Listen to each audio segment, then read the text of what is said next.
Cool Figure TV. Revolutionary salute. Revolutionary salute. Like, share, subscribe. Welcome to the House of Revolution.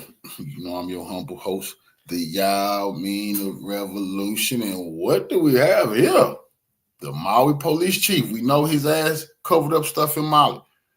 We know he's covered up stuff in Las Vegas. What has he been covering up for P. Diddy? Before we get into that, be sure to wipe your feet. That means hit the like button. Like, share, subscribe, support the platform, y'all. Salute, family. Let's just get into this. We got the P. Diddy update. The Maui police chief, that dirty bastard. Is he muscle and a cover-up man for P. Diddy? Toledo and Bakersfield. Go to jimmydore.com for a link for tickets. Breaking Maui police chief John Pelletier, who gave the order to trap victims in the Lahaina fire, has now been named as a co-conspirator in the Diddy case. That guy, I've been saying since day one, that guy's a creep. He was also in charge of Las Vegas police when they had the Las Vegas shooting. And then he gets the job on Maui. Isn't that interesting? Well, I'm sad this good cop just keeps getting smeared repeatedly with strange cataclysmic events. So what is he being charged with? He forcibly took a Diddy victim at gunpoint from Vegas to California to be raped by Diddy by posing as a sheriff, executing a fake warrant. This is according to the suit. But other than that, he's been an exemplary police officer and has served his community loyally for many years. Now, don't go flying off the handle and putting two and two together, because that would make you a conspiracy theorist.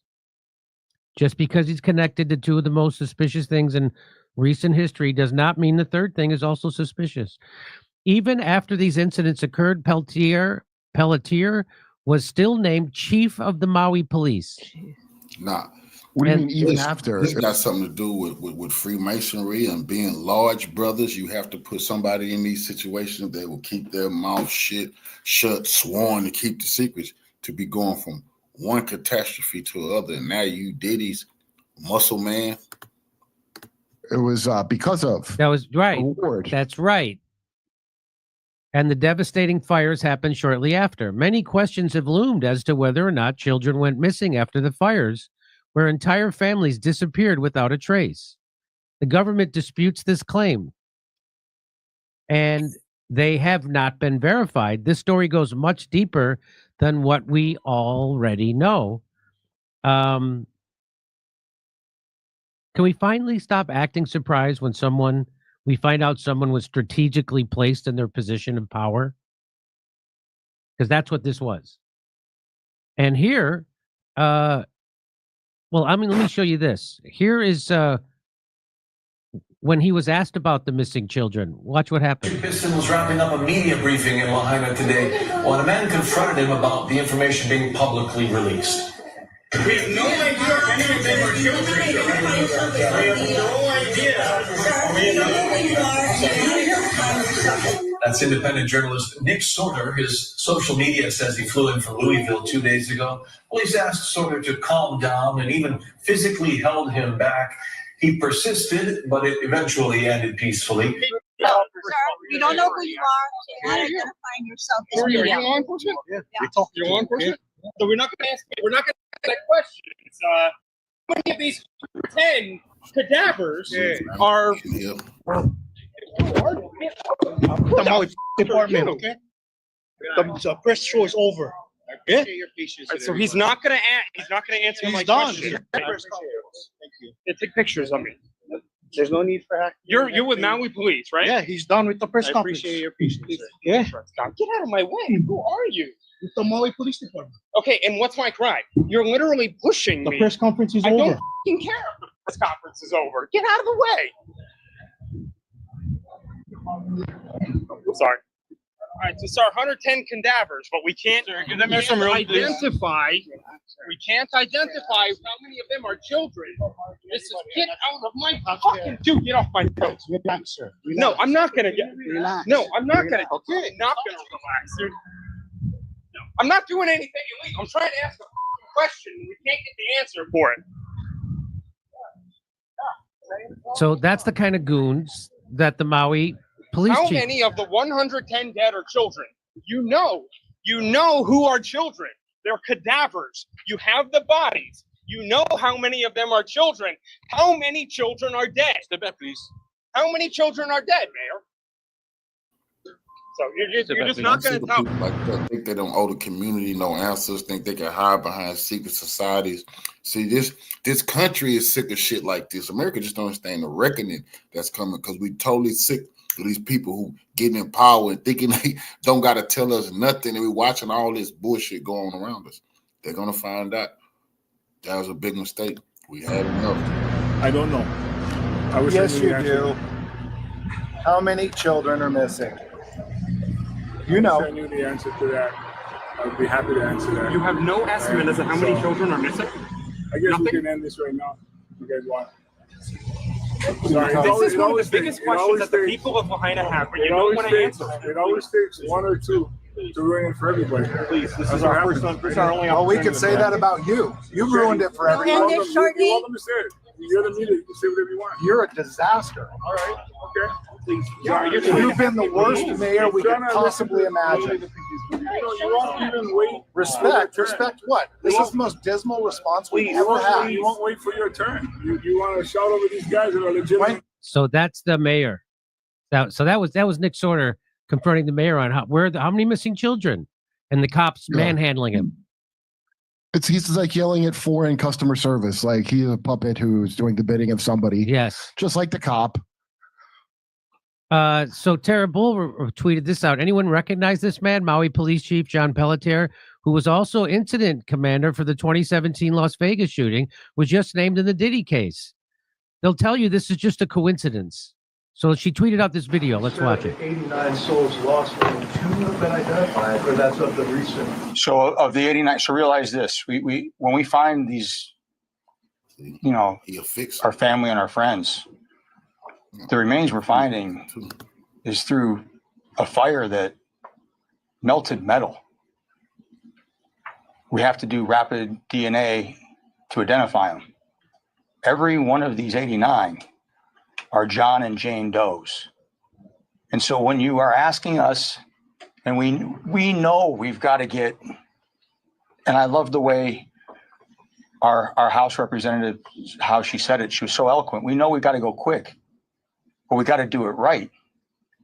So when we pick up the remains and they fall apart, and so when you have 200 people running through the scene yesterday, and some of you, that's what you're stepping on. I don't know how much more you want me to describe it. That's what you're stepping on. Give us a little bit of time to contain that. Please. Because we've got to go make 89 notifications.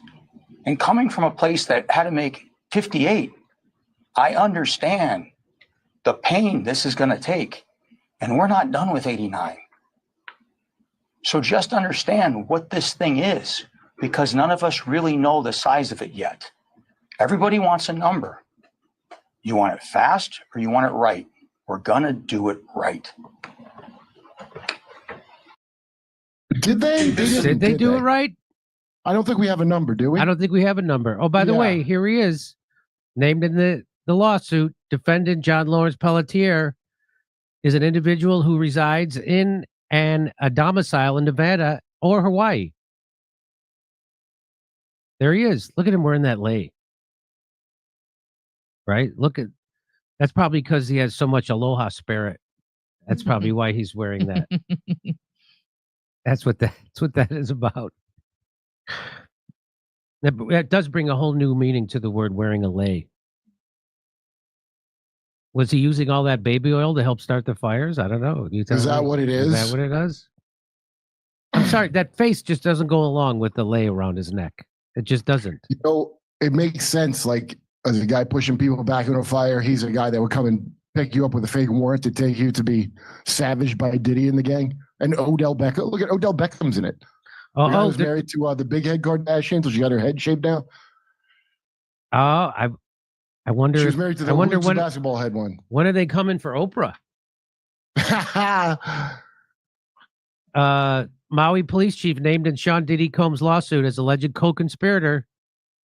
He's involved in cover-up linked to Sean Diddy Combs in a nearly 90-page civil lawsuit filed by Ashley Parham and two unnamed individuals. Pelletier is accused of being hired as security for Combs in 2018. Really?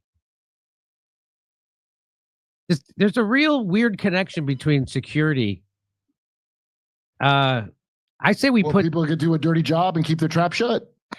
I was going to say, let's put this police chief on suicide watch, but on second thought, let's just let it play out. Yeah, let's. The suit claims that Pelletier, who at the time was a Las Vegas police captain, posed as a sheriff deputy in California and responded to an alleged gang rape involving Combs. The alleged victim claims that Pelletier instructed her to go home and offered no help or medical care. The woman claims Pelletier gave an envelope to a neighbor, which she believed to be full of cash. Wow. But isn't that standard police procedure? Okay. Why are you bribing the neighbor? She claims Pelletier later took her and another plaintiff at gunpoint to his home, restrained them, refused to let them call an attorney, and made various moves to cover up the kidnapping. In a statement, Maui County Mayor Richard Bisson requested that the Maui County Police Commission put Pelletier on administrative leave while the investigation remains ongoing. Wow. Wow. Pelletier released a statement Tuesday morning in response. Let me be clear. The allegations made against me are completely false, and I have not been formally served with any legal paperwork. Throughout my career, I have served with integrity and dedication. I am deeply disappointed by this request, which I believe to be both premature and unjust. I understand the importance of transparency and accountability in law enforcement, and I fully intend to cooperate with any necessary processes to ensure the truth is known. He didn't say he didn't know Diddy. And are you now, sir, or have you ever been a liar? However, I firmly believe no one should face professional consequences based on unsubstantiated claims. I remain committed to the officers, staff, and residents of this county and sincerely appreciate the support of those who know my character, my dedication to my family, and my lifelong commitment to this profession. Despite this challenge, my focus remains on serving the community and leading the Maui Police Department with the honor and integrity it deserves. Okay. Wow. I like how everybody, all these other jobs, you do have to step down, but not something like police. Something that important. Yeah. There's no need. No need. Come see us on.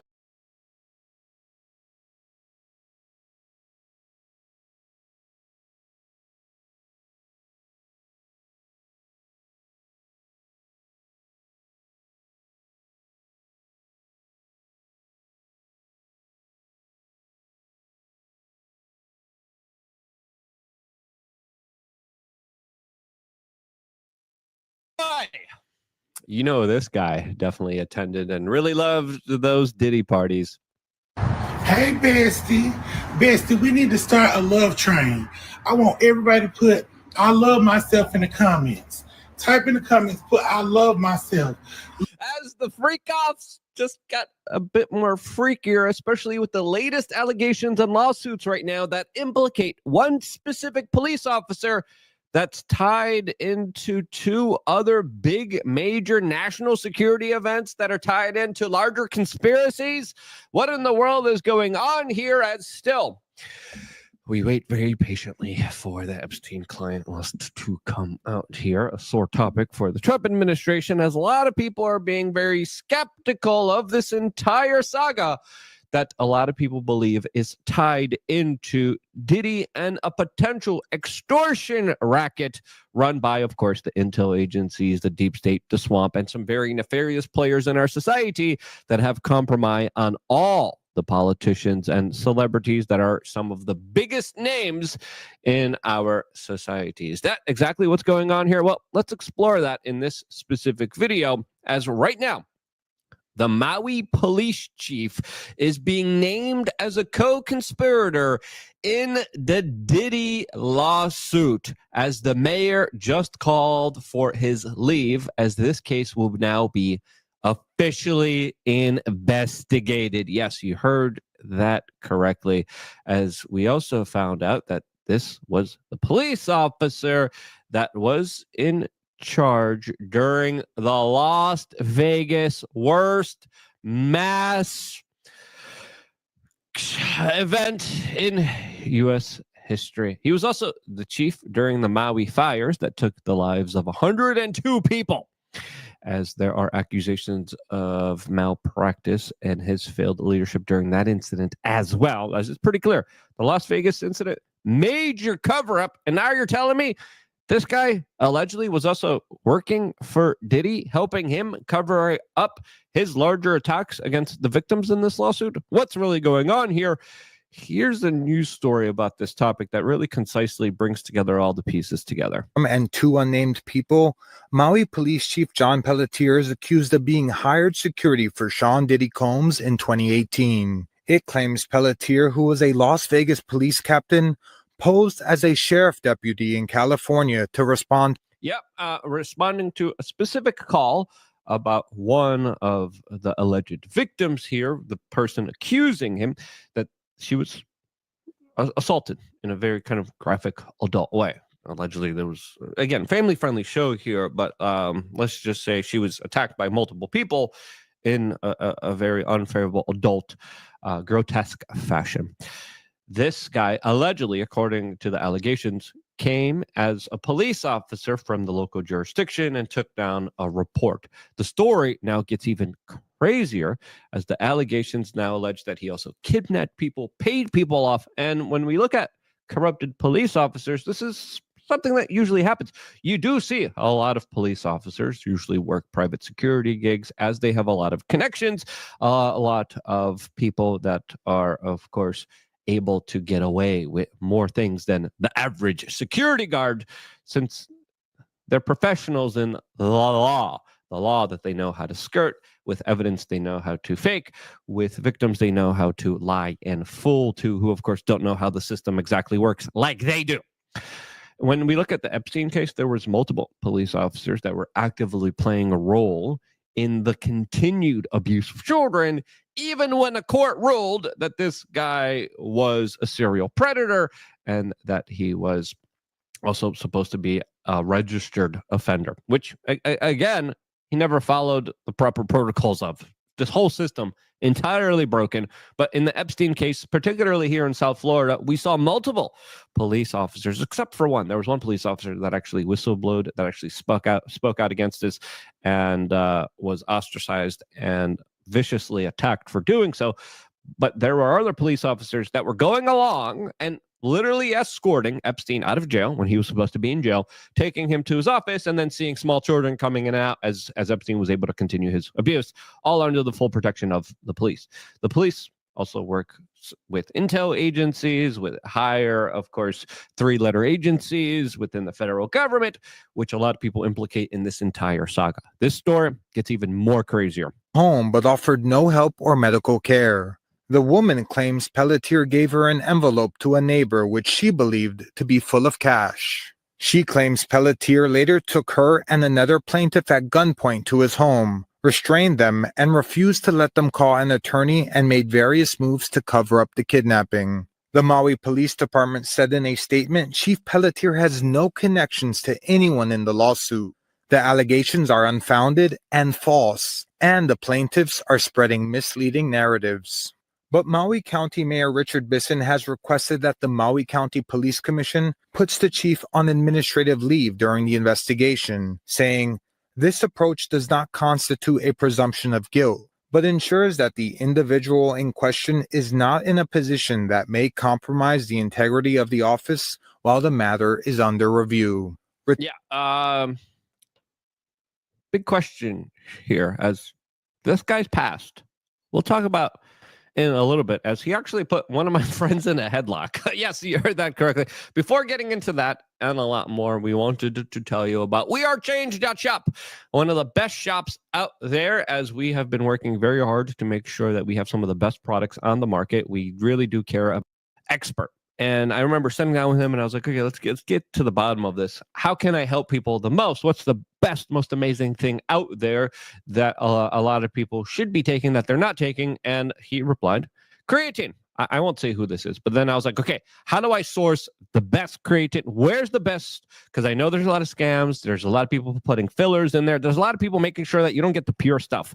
This is pure stuff. 2 months of it, 99.99% pure. You look at a lot of the other creatine stuff, they don't say their purity. You know why they don't say their purity? Because they fill it with crap. And the boxes might be bigger, and look, you might think you're getting a big deal, when in reality, you're being screwed. We made sure, and this is lab tested, some of the best stuff on the market from Germany, 99.99%, 60 servings, 2 months of servings of creatine. We call it common sense creatine because it's common sense that people should be taking it. But before taking anything into your body, do your own homework, do your own research. Elon Musk really likes it. Not this particular product, but creatine just in general. And there's so many different studies on creatine. Do your own independent to creatine. Now, let's continue on with this very bizarre, crazy, wild story as Nick Sorter, one of my friends, has said that this guy was a goon who put him in a headlock. There's actually a video of this police officer who's connected to all of these larger events, tasseling with Nick Sorter when Nick Sorter was going after the Maui politicians that clearly failed in their response during the Maui fires that a lot of people believe also had been involved in a potential larger conspiracy. Other people online are saying that this is the same police chief that ordered victims to be trapped in the Lahaina fires. And now he's named in the Diddy case. And now also, more specifically, he's being named in the Las Vegas mass-ish event that injured 800 people, as a lot of people are saying, hey, do you recognize this guy? Yes, he's at all the major events here that are plagued with conspiracies.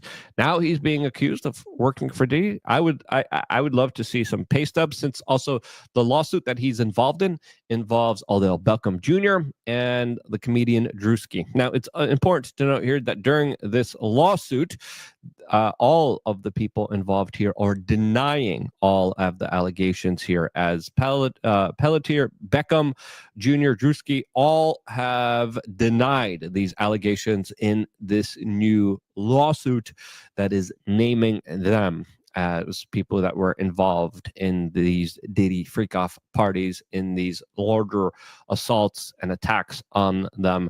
As we had Palantir's representative come out, a spokesperson for him, saying, quote, "We are confident that the evidence will demonstrate these claims to be false and will expose those who are deliberately trying to manipulate the legal system to spreading misleading narratives."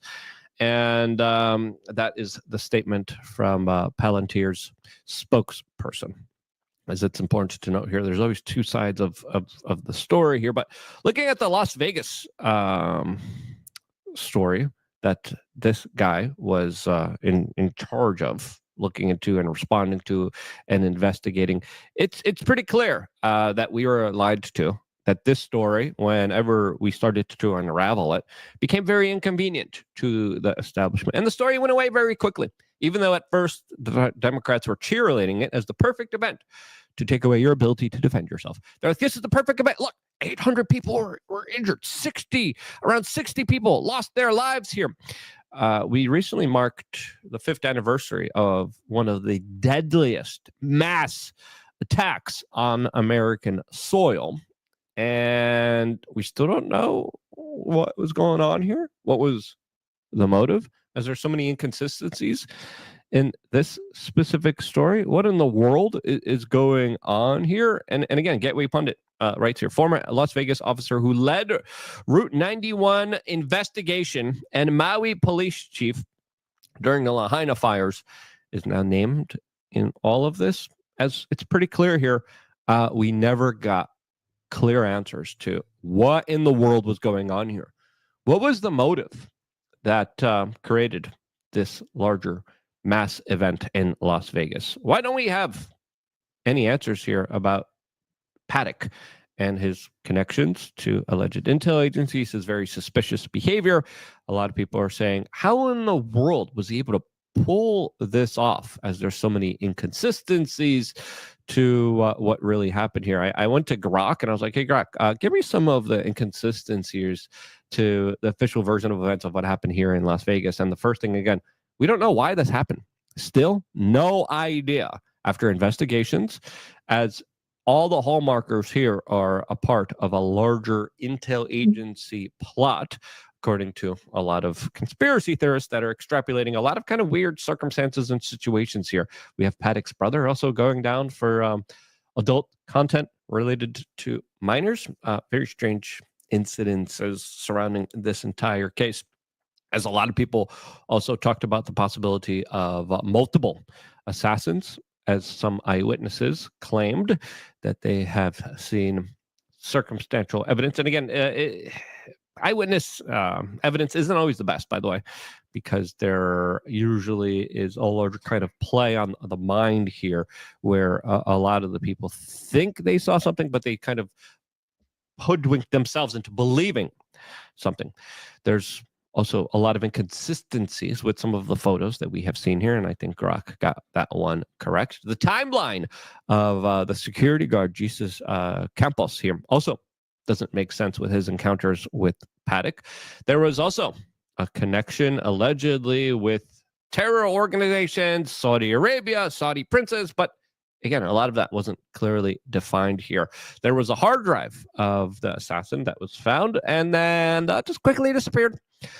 Yep, nothing to worry about here. Nothing unusual here. And to me, this still represents a larger kind of stain on a lot of the authorities that were involved here, as this police officer was involved here, as there's still a lot of very serious questions. Now, the fact that celebrities hire a lot of police officers to help them cover up a lot of their crimes, that's usually standard kind of practice in LA. You talk to a lot of people in LA and you learn just how predatory, how disgusting, how awful the whole entire industry is, and how bought off a lot of the police departments are that look the other way, especially when it comes to assaults and attacks.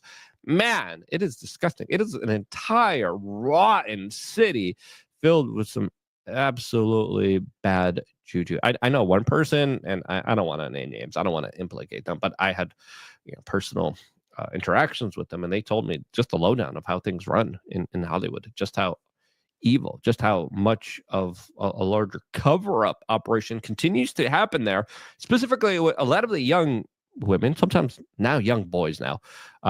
Look at all the young Hollywood children that have been raised in this industry. A lot of them are having mental breakdowns, not because they're just mentally unwell, but because of the larger abuse that they have gone through throughout the years. All those Disney stars, boy, oh boy. Really weird kind of stick stuff here. And a lot of the celebrities usually get abused in order to get into those positions of power. And then when they get into those positions of power, they usually become abusers themselves. That's how the cycle works. And that's how the cycle usually routinely works.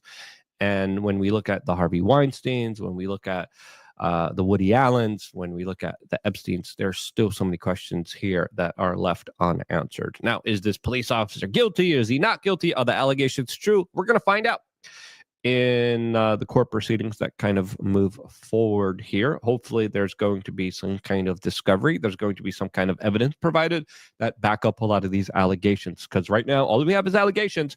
And it's kind of weird that this guy, a police officer, because let's just play the conspiracy game here. Let's just go off and talk about the hypothetical conspiracy unfolding here. Intel agencies are running a blackmail extortion operation on all of the people in Hollywood in order to make them, of course, their bees, in order to make them their slaves.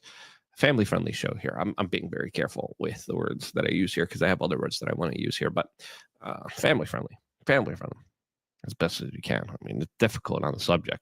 Anyway, these are the harsh realities that children who want to be in Hollywood, who want to be celebrities, need to hear, by the way, because that's how the predatory system kind of preys on them, takes them in, and does really awful, horrible stuff to them.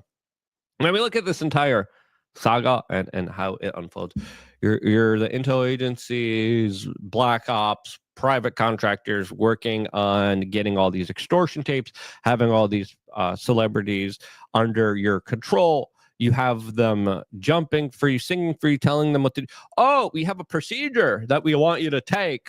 Yeah, you're going to make them do it, especially when you have compromise on them. Oh, we have Kamala Harris that you need to campaign for. She's our person. Go camp. You better go do it right now. Right now, chop, chop. Or we're going to release the tapes there, Usher. Let's go. We seen you with the baby oil. We know what you did. There's going to be actual victims here. Okay, let's bring in some police officers. Oh, this police officer works with us and these 3-letter kind of agencies, these black ops, these private contractors. You're going to be our man. You're the kind of police chief here. You have all the connections. You help us cover this up here, and you're going to be our guy. You're going to be our asset here, and you're going to help facilitate and grease the wheels, and you're going to make sure that none of this comes out to the general public. That's how, if I was running this top-down operation, that's exactly how I would do it, and I would involve people that are always there as willing kind of participant and actors that I know that I have under complete control. That's just my theory. Is it true? Let me know down in the comment section below. I love you.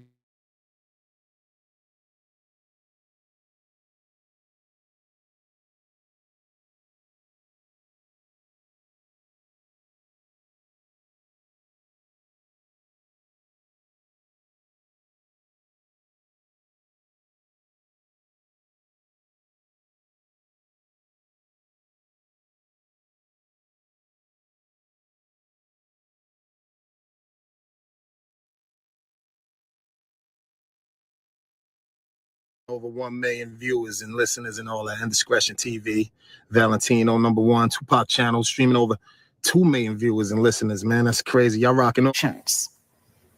A nearly 90-page lawsuit accuses John Pelletier of serving as muscle for Sean Diddy Combs in California and Las Vegas, several years before Pelletier left Las Vegas to become Maui County Chief of Police. Discretion TV. Where do I begin? So, surfacing the internet on media, Diddy is involved with a Las Vegas PD officer that was covering for Diddy, even doing security work, being his bodyguard.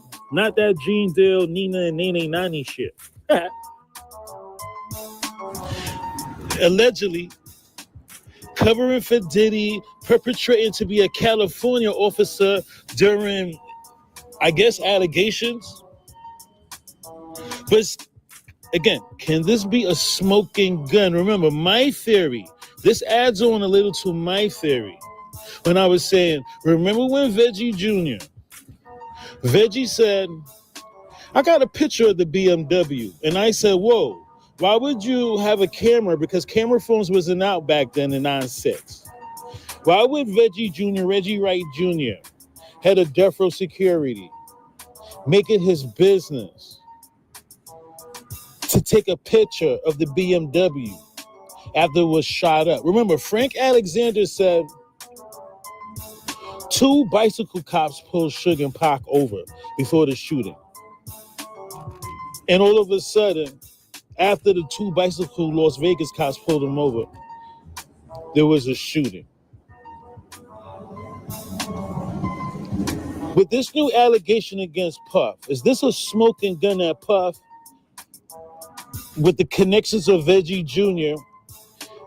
And guess who? Who's the missing person? Come on, y'all. Who's the third person that can link Veggie to these cops? You guessed it. George Kalisis. Ha! George Kalisis, a very powerful man in Vegas in 96. He was tied to these cops. Remember, they was throwing an alleged boxing benefit for a retired cop. Some shit, some fugazi shit. Drop comments below. Yeah. New allegations against Puff, Las Vegas cop. Now he works in Hawaii. They want him to step down from his position in Hawaii as a cop. I guess he has a high rank. Y'all drop comments below and let me know. It's just my theory that this might be the smoking gun we need. This is just my theory. Let's play Frank Alexander's narrative real quick how the two Las Vegas bicycle cops pulled him over before the shooting. Minutes before the shooting, I guess it was like at least the max 2 minutes, the next light of that, after the two Las Vegas bicycle cops pulled him over, the shooting happened. Suge was in a car in front of me, and their music was playing pretty loud because we could hear it. And there was bicycle cops. A couple of bicycle cops pulled up, and one of them went over to Suge's side and asked him, I guess, to turn down the music, I'm assuming. And then next thing I know, Suge opens the door, steps out of the car. He and a cop walks to the back of the car, and he opens up the trunk. The car was brand new, didn't have a license plate on it. So he looked in the trunk, and I'm just sitting there, and I'm thinking, oh, shit, I hope they don't get popped. He let him go. So now we're still in gridlock traffic. Former Metro Police Captain is refuting claims that he was involved in a cover-up related to Sean Diddy Combs. In a criminal complaint, it alleges that current Maui Police Chief John Pelletier was hired to provide security for Combs back in 2018. It claims Pelletier posed as a sheriff's deputy in California to respond to an alleged gang rape involving Combs. The complaint also claims all defendants directly committed violations of aiding, abetting, and inducing the sex trafficking venture and sex trafficking of plaintiffs in this suit. Good evening, everyone. I'm Jim Snyder. Marie has the night off. News 3's George Acosta is looking into Pelletier's time here in Las Vegas and what he's accused of doing while he was employed with the Metro Police Department. George joins us now live from Metro headquarters with that. Yeah, Jim, a look back at his history here with the department shows that he was actually praised for his dedication to sexual assault prevention, which may be surprising for some given the allegations of this lawsuit. My name is John Pelletier. I'm a captain with the Las Vegas Metropolitan Police Department. I oversee the Major Violator and Narcotics Bureau. Pelletier, a veteran to the Las Vegas Police Department, served the metropolitan area for 22 years, where after climbing up the ranks, he became captain, where he oversaw the Las Vegas Strip tourist corridor. A look back at a major case in 2018 shows Pelletier was one of several high-profile Metro police officers to initiate the arrest of nearly a dozen gang members at a local resort and casino. People went to jail, and the Strip's safer for it. The real message is we're not going to tolerate that kind of activity coming here on the Strip. And what do I mean by that is gang parties are not welcome on the Strip. And while Pelletier was on the side of justice during those 2018 arrests, the latest lawsuit filed Friday alleges Pelletier's 2018 involvement with Sean Diddy Combs, claiming Pelletier as a co-conspirator to a cover-up relating to a gang rape that involved Combs, where Pelletier allegedly posed as a sheriff in Contra Costa, California. Now, Pelletier was named Maui's police chief back in 2021. Now, a statement issued by the Maui Police Department denies those allegations, as well as his involvement with any of those people named in this lawsuit. But for now, reporting live from Metro headquarters, George Acosta, News 3. Maui's police chief, a famous football player, and a comedian are among the high-profile men accused in a civil lawsuit of participating in or facilitating crimes alongside Sean Diddy Combs.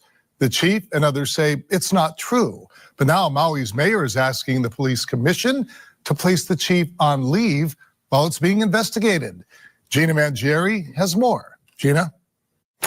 Well, rapper Sean Diddy Combs is in custody awaiting federal criminal trial on racketeering and sex trafficking charges. And now a civil lawsuit filed in federal court in California alleges current Maui police chief John Pelletier served as security and facilitator for Combs, sometimes impersonating law enforcement jurisdictions. A nearly 90-page lawsuit accuses John Pelletier of serving as muscle for Sean Diddy Combs in California and Las Vegas, several years before Pelletier left Las Vegas to become Maui County Chief of Police. The same suit accuses NFL player Odell Beckham Jr. and a comedian known as Drewski of rape. We asked the chief, county, police commission, and police union for a response. A Maui Police Department spokesperson says the chief has no connection to anyone in the suit. We are confident that the evidence will demonstrate these claims to be false and will expose those who are deliberately trying to manipulate the legal system to spread misleading narratives. The union declined to comment. We asked the plaintiff's attorney for additional comment too, without reply. Beckham Jr. said on his social media, "I really can't even believe that my name is mentioned in that matter. There was absolutely no truth to those allegations." Drewski said on social media, "This allegation is a fabricated lie. I was broke living with my mom without any connections to the entertainment industry at the time of this allegation. So the inclusion of my name is truly outlandish." KHON2's legal analyst explains why high-profile people can be targeted by lawsuits. It's not uncommon at all for high-profile people to be named, especially be named as a large group of defendants in this kind of lawsuit. And the reason why is because when you're sitting at a very high level in the government, whether you're the police chief or a mayor or the governor of a state, it's very easy to be targeted because then that potentially opens up the finances and the wallet. The accusations date back to 2018 when Pelletier was still on the mainland with the Las Vegas Metropolitan Police Department. He is accused, among other things, of posing as a Contra Costa California sheriff in order to deter a woman from filing a rape charge. I think the thing about high-profile people is that they do have a strong presence in terms of anybody being able to Google or determine whether or not somebody is actually in the vicinity and then accuse them of doing something because they were in that location. Again, we don't know. Maybe these specific allegations are true, but the best thing to do is to wait for the lawsuit to play out and find out whether they are true or completely false. Other unnamed plaintiffs alleged Pelletier arrested them at gunpoint in Las Vegas under bogus warrant charges and restrained them in his home. They allege Pelletier kept a list of safe houses for parties. The lawsuit involving Pelletier is a civil matter. Combs' case is criminal, involving sex trafficking, plus numerous civil lawsuits. There's a difference between a civil case, which is one person suing another person for money, versus a criminal case, which would be the government investigating somebody and then accusing that person of a crime.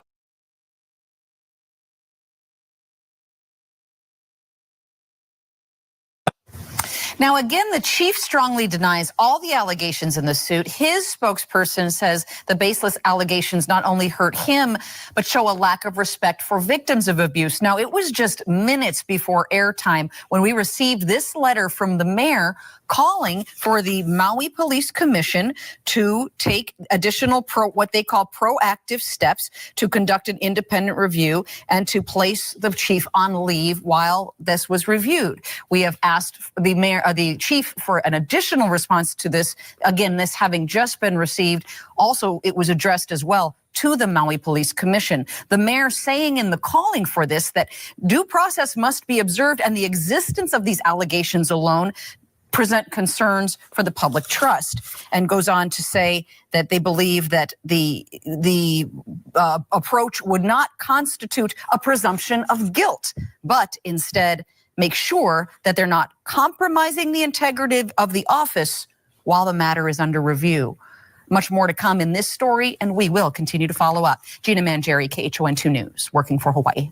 Chief, a famous football player and a comedian are among the high-profile men accused in a civil lawsuit of participating in or facilitating crimes alongside rapper Sean Diddy Combs. And the chief and others say it is not true, but now Maui's mayor is asking the police commission to place the chief on leave while this is investigated. A nearly 90-page lawsuit accuses John Pelletier of serving as muscle for Sean Diddy Combs in California and Las Vegas, several years before Pelletier left Las Vegas to become Maui County Chief of Police. The same suit accuses NFL player Odell Beckham Jr. and a comedian known as Drewski of rape. We asked the chief, county, police commission, and police union for a response. A Maui Police Department spokesperson says the chief has no connection to anyone in the suit. We are confident that the evidence will demonstrate these claims to be false and will expose those who are deliberately trying to manipulate the legal system to spread misleading narratives. The union declined to comment. We asked the plaintiff's attorney for additional comment too, without reply. Then, late Monday, the mayor's office forwarded us a letter he sent to the Maui Police Commission, calling for Pelletier to be placed on administrative leave pending further investigation. Mayor Richard Bisson says due process must be observed, but the existence of these allegations alone presents concerns regarding public trust, adding that putting the chief on leave and launching an independent investigation does not constitute a presumption of guilt, but ensures that he is not in a position that may compromise the integrity of the office while the matter is under review. We asked the chief's office for additional response to the mayor's move. Beckham Jr. said on his social media, "I really can't even believe that my name is mentioned in that matter. There is absolutely no truth to those allegations." Drewski said on social media, "This allegation is a fabricated lie. I was broke living with my mom without any connections to the entertainment industry at the time of this allegation. So the inclusion of my name is truly outlandish." KHON2's legal analyst explains why high-profile people can be targeted by lawsuits. It's not uncommon at all for high-profile people to be named, especially be named as a large group of defendants in this kind of lawsuit. And the reason why is because when you're sitting at a very high level in the government, whether you're the police chief or a mayor or the governor of a state, it's very easy to be targeted because then that potentially opens up the finances and the wallet. The accusations date back to 2018 when Pelletier was still on the mainland with the Las Vegas Metropolitan Police Department. He is accused, among other things, of posing as a Contra Costa California sheriff in order to deter a woman from filing a rape charge. I think the thing about high-profile people is that they do have a strong presence in terms of anybody being able to Google or determine whether or not somebody is actually in the vicinity and then of doing something because they were in that location. Again, we don't know. Maybe these specific allegations are true, but the best thing to do is to wait for the lawsuit to play out and find out whether they are true or completely false. Other unnamed plaintiffs alleged Pelletier arrested them at gunpoint in Las Vegas under bogus warrant charges and restrained them in his home. They allege Pelletier kept a list of safe houses for parties. The lawsuit involving Pelletier is a civil matter. Combs' case is criminal, involving sex trafficking, plus numerous civil lawsuits. There's a difference between a civil case, which is one person suing another person for money, versus a criminal case, which would be the government investigating somebody and then accusing that person of a crime for which they might end up doing prison time or have to pay a large fine to the government. Now, in response to the mayor's call for the chief to be put on leave, his spokesperson says, "We stand by the statements released earlier today in which the chief strongly denies all of the allegations in this suit." His spokesperson says the baseless allegations not only hurt him, but show a lack of respect for victims of abuse.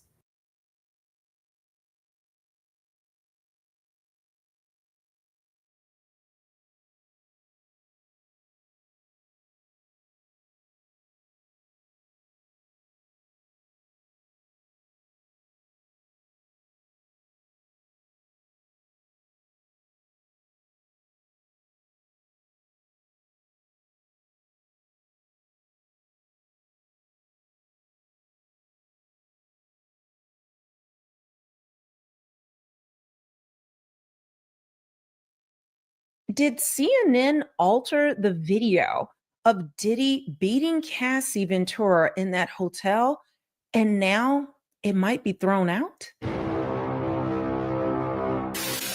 So I came across this craziness.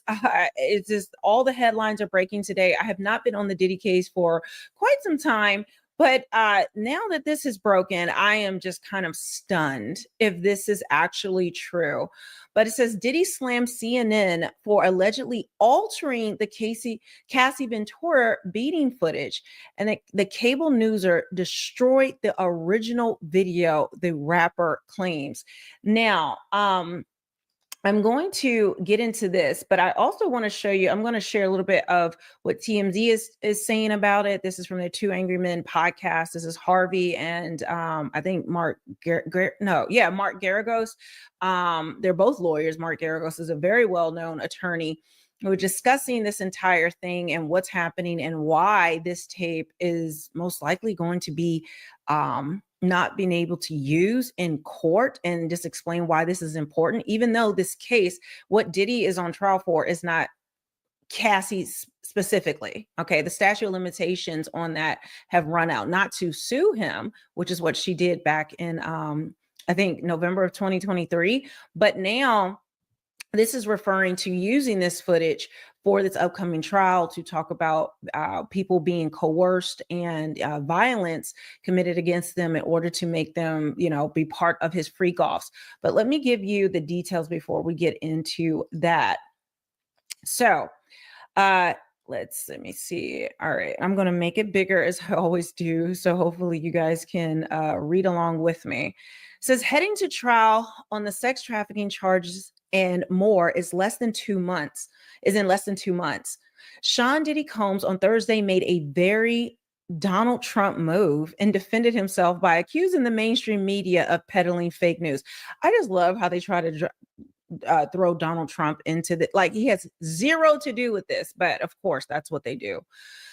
In a big swing as he faces life behind bars, if found guilty, the Bad Boy Records founder now alleges that CNN altered to his detriment hotel security footage of him seemingly beating then girlfriend Cassie Ventura in 2016.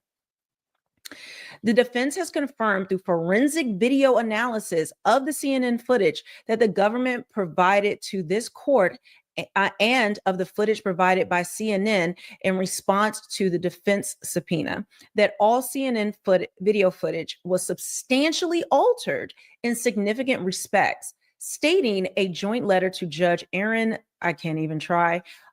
from Diddy's defense and the U.S. Attorney's Office ahead of a scheduled March 14th pretrial hearing. This includes covering the timestamps and then changing the video sequence. So it's a bunch of BS. They changed, saying that the timestamps or off weren't there, and that they changed the sequence of what happened, but not the actual beating. They're not denying the beating took place because he actually apologized for the beating. So we know it's true. They're just, because of legal technicalities, may not be able to use it in the case. It also includes speeding up the video to make it falsely appear that the actions in the video are taking place faster than they are. As a result, the CNN videos do not fairly and accurately depict the events in question. The CNN claims are clearly not from the prosecutors in the otherwise mainly administrative-centric letter. Ahead of a major redacted section, the letter adds, finally, the defense has confirmed that CNN purchased the only known copy of the hotel surveillance footage, uploaded that footage into a free editing software, altered the video, and then destroyed the original footage, even though it knew about and repeatedly reported about the federal investigation, risking conceding the narrative to Combs and his relentless Mark and Philo and Tenny Garagos, which is Mark Garagos is, I think his daughter is actually one of Diddy's attorneys. And so now he's actually commenting on the podcast. This is wild. The Tenny Garagos led legal team. CNN was initially silent on the alteration claims. However, the Mark Thompson run cable newser was pretty unequivocal in a statement released later. CNN never altered the video and did not destroy the original copy of the footage, which was retained by the source. A spokesperson for the Warner Brothers Discovery-owned outlet said Thursday. CNN aired the story about the video several months before Combs was arrested. Okay, I'm sorry. It's just like they always add in this, the Warner Brothers Discovery owned this Tenny Garagos led team. It's just like they add in all this fluffer. I don't know if they have like a number of words they have to hit for each article, but yeah. Combs was arrested. Okay, we already know that. We know that. All right. In the fall, Combs, who has entered a not guilty plea, was charged with racketeering, blah, blah, blah. I'm just trying to see if there's anything else going on with this. Okay. It's just kind of recapping all the different stuff that's happened. Let me take you to the video that I showed you earlier that TMZ was doing with their podcast. Now, I am going to, in post-editing, I'm going to have to blur out the video, the video we know of Cassie and Diddy in that hotel footage, because YouTube will hit my channel for showing that. For some reason, news outlets can show it, but regular people can't. I don't know. It's rules for me, but not for thee.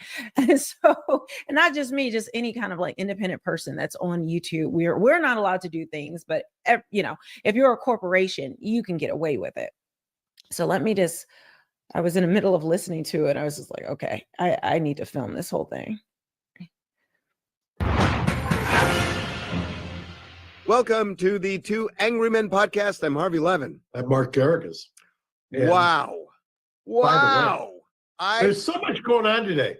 I just cannot believe what happened in Diddy. I cannot believe what was filed today. That the Cassie video, I don't see how that is going to be entered into evidence because of what happened. That video, I don't believe is going to be part of the trial now. You know, it's interesting. I saw the public filing, and why it's interesting to me is the idea that CNN, if true, had knowledge, obviously, because they were reporting on the federal investigation. And for those who aren't in the weeds, apparently, with knowledge of the federal investigation, apparently got rid of, destroyed, or the surveillance. So let's explain this. So everybody knows there is video of Diddy beating Cassie at the Intercontinental Hotel in Century City, which is part of LA, back in 2016. He is not being charged with that. That's a state crime, and the statute of limitations has run. Nonetheless, prosecutors want to introduce you don't got the original video. Diddy can say that's AI. He didn't do that. That's AI. That into evidence because they say it shows a lack of consent at these freak-offs, which is critical to their case, and that this was shot around the same time that Cassie and Diddy were engaged in a freak-off. So that's why this is so important. Are you with me so far? Yeah, I am with you so far. You might remember, I think we talked about this before, in the bail hearings, they've always maintained basically what you've just articulated. In the bail hearings, they say that the freak-offs were taking place, that this is because she's trying to extricate herself from a freak-off. Right.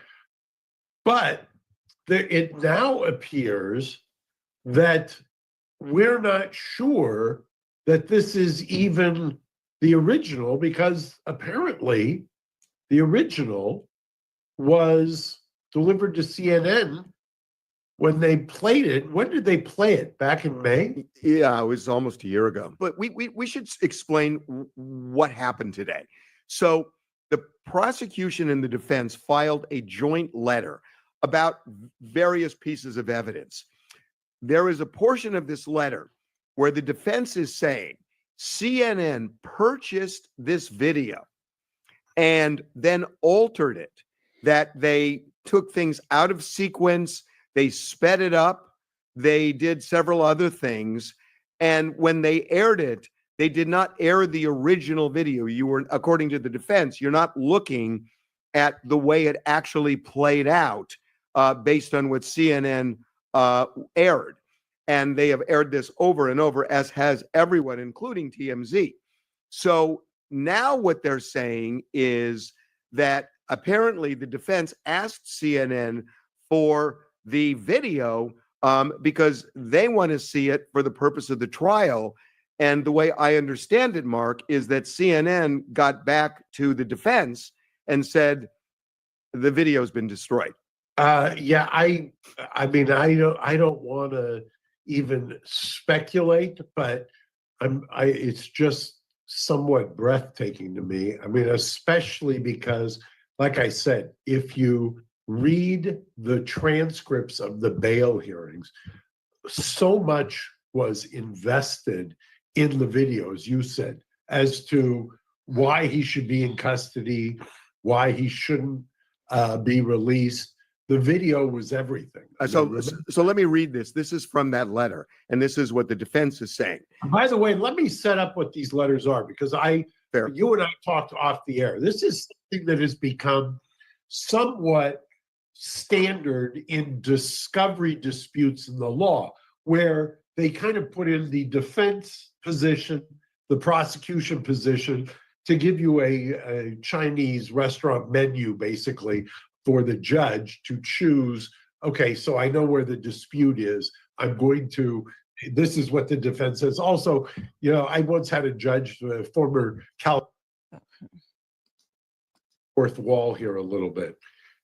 Your TMZ is always kind of reputed to buy videos. Are you able to answer that question? You sometimes ask me questions. Yeah, no, I mean, I've said this from the beginning. We absolutely buy videos, as does everybody. I mean, when there are stringers that, cover the night and cover accidents, every station buys from everybody buys videos. And yes, we do. Okay. Yes, we do. And by the way, nothing wrong with it. Right. I mean, it's standard operating procedure that people will go and say, you can buy it for me, or I'm going to sell it to TMZ. I mean, that's right. Everybody buys video. Everybody licenses video. There's nobody that doesn't. So anyway, go on. Okay. So have you ever, and how long has TMZ been around? 20 years, right? Almost 20. Yeah, almost 20. And you and I have talked about some of our cases I used to scream to you about. Yes. So my question is, in that almost 20 years, have you ever bought a video and then destroyed it? No, I mean, I don't understand the destroying part. I don't understand that. I guess I also, in this case, look, I don't know what CNN's going to say, and I just know this is what the defense is saying. Okay, so I skipped around a little bit, but they're just discussing it. But CNN, I think they filmed this before CNN responded to this. They're saying they did not destroy the original. Let me go back. Did they say they didn't destroy the original? Or did they just say they didn't destroy theirs? Let's see. I'm just trying to get to that part.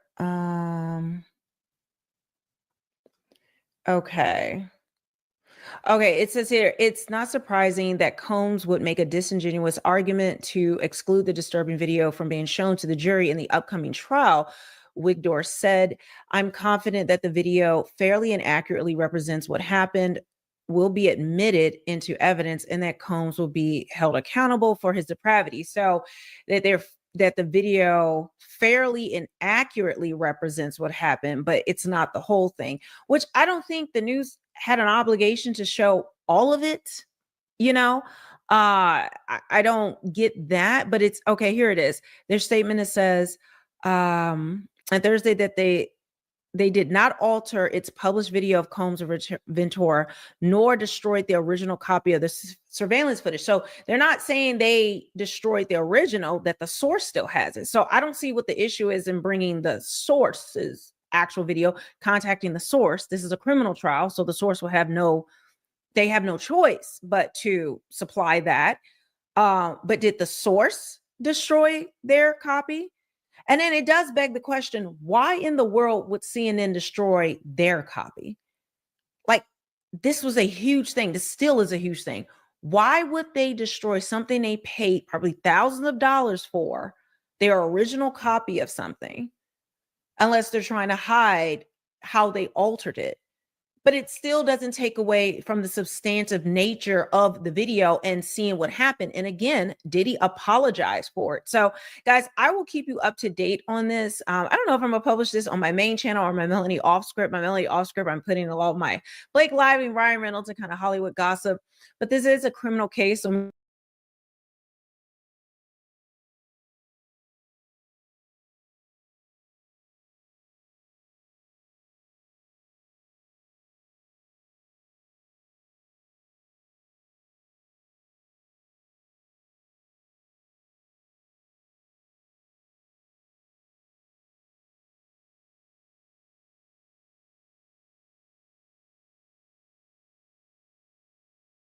spiraling out of control.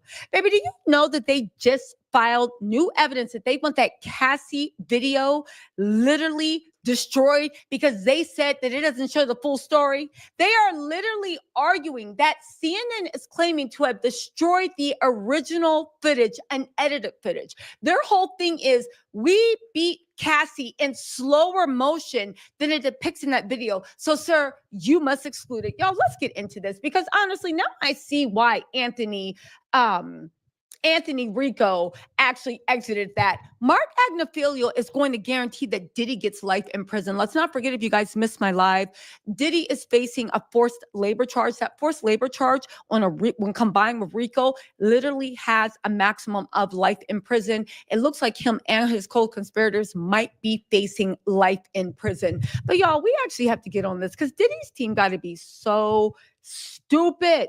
Listen, this is so stupid. Listen to this. Diddy's team is saying that CNN destroyed the Cassie video. There's a bombshell in the Diddy prosecution.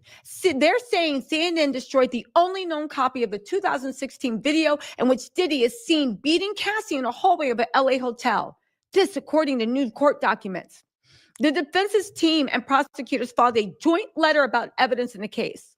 According to the defense, CNN purchased a video showing Diddy attacking Cassie in the hallway of the Intercontinental Hotel in LA. The letter claims CNN purchased the only known copy of the hotel surveillance footage, uploaded that footage into a free editing software. This is CNN, one of the most advanced media places in the world. Uploaded the footage in a free editing software, altered the video, and then destroyed the original footage, even though it knew about and repeatedly reported about the federal investigation. The defense claims that CNN altered and edited the footage by covering the timestamp and then changing the video sequence. It also includes speeding up the video to make it falsely appear that the actions in the video are taking place faster than they are. You're trying to say that that beating didn't last as long as we thought? It took him 5 minutes to stomp her instead of 5 seconds. It took him 10 minutes to wind up and try to throw a vase in her hair. It took him, 30 minutes to drag her back? Let's keep going. As a result, the CNN videos are not fairly and accurately depicted the events in question. Now, the Intercontinental Hotel is closed down in that location, and we're told no other video of the incident exists. The defense now, mind you, the defense is saying this, but listen, the defense makes it clear they'll be filing a motion to exclude the video from Diddy's upcoming trial. Diddy is not being prosecuted for the beating. That's a state matter, and the statute of limitations has run. But prosecutors want to use it to show Diddy's alleged violent propensities. You know what? And let me just say this before I actually get to my whole point of this. Cassie is heavily pregnant, and she is going to be sitting on that stand, heavily pregnant, crying, recounting all the ways Diddy humiliated her, beat her, passed her around, forced her into smex apps. Y'all really think this video is the most powerful thing? Or are you going to get a highly pregnant woman crying her eyes out on the stand, and Mark Agnifilo is going to walk around and be like, "So tell us how you and Yana, we want the criminal. to tell us she enjoyed it. Did you enjoy it? Did you like it? It looks like you were going crazy for the D. I see why Anthony Rico left. Mark Agnifilio is crashing out. This is a very dubious thing to do, but whatever, right? Here's what they're saying. The reality is courts, Mark Agnifilio says, Yana, the reality is the courts almost never admit video evidence where the video is edited. Judges insist on raw footage, so there's an extremely good chance this video will never be played by a jury. Listen, TMZ reached out to CNN. They said so far no response. Baby, there's no response because they already submitted the unedited footage to the prosecutors. Diddy's team is always putting 20 on 10 and filing frivolous things, and they're going to walk this one back too, dummies. Diddy's team is so dumb. Get this. We also reached out to the Southern District of New York Federal Prosecutor's Office. They declined to comment.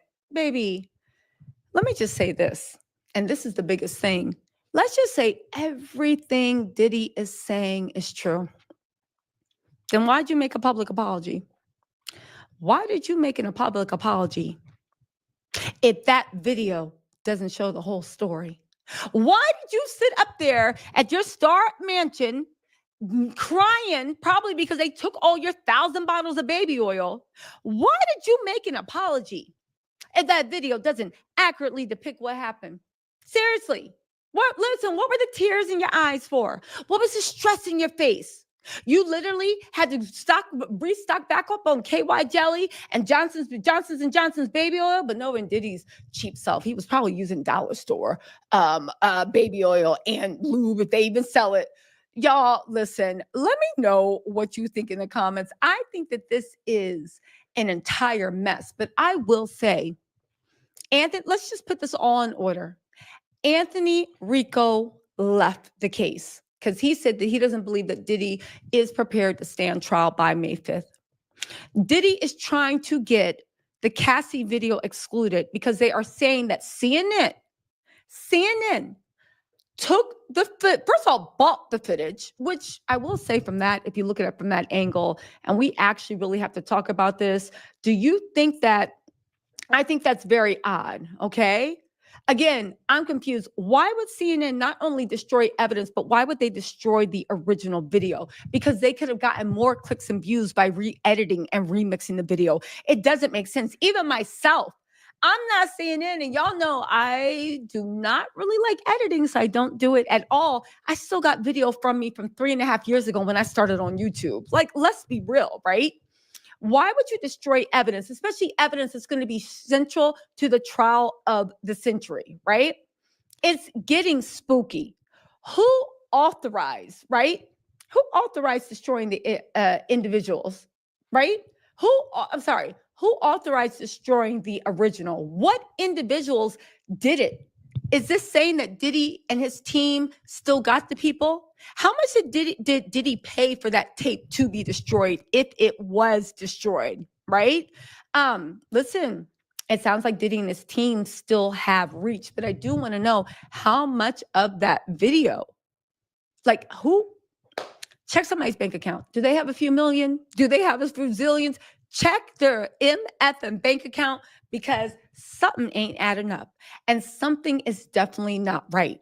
But even then, CNN declined to comment because I'm 100% sure that as soon as that video aired, the feds went to CNN and asked for the undockered video footage. And I think that even if Diddy can argue that you shouldn't be able to use the edited video, Diddy, we have you on national TV or TikTok, Instagram, which, by the way, your girl was the person only to predict that that apology was coming. We predicted the exact time down to 20 minutes that apology was dropping, and we predicted in what order and exactly what he was going to say on that apology. We said it was going to drop Sunday at 11. It dropped Sunday at 11:17 a.m. I'm just saying, right? But like, let's get back to this, right? Really? How much did you pay for that tape? All this proves is that Diddy is still witness tampering, and I hope the feds have been monitoring so they can actually pull up how much Diddy paid, in my opinion, for that tape to be destroyed. But again, and this is the last thing, let me know in the comments, do you really think that Diddy's saying all that while Cassie is heavily pregnant, crying on stand, recounting, and we show Diddy apologizing? Okay, Diddy. Okay.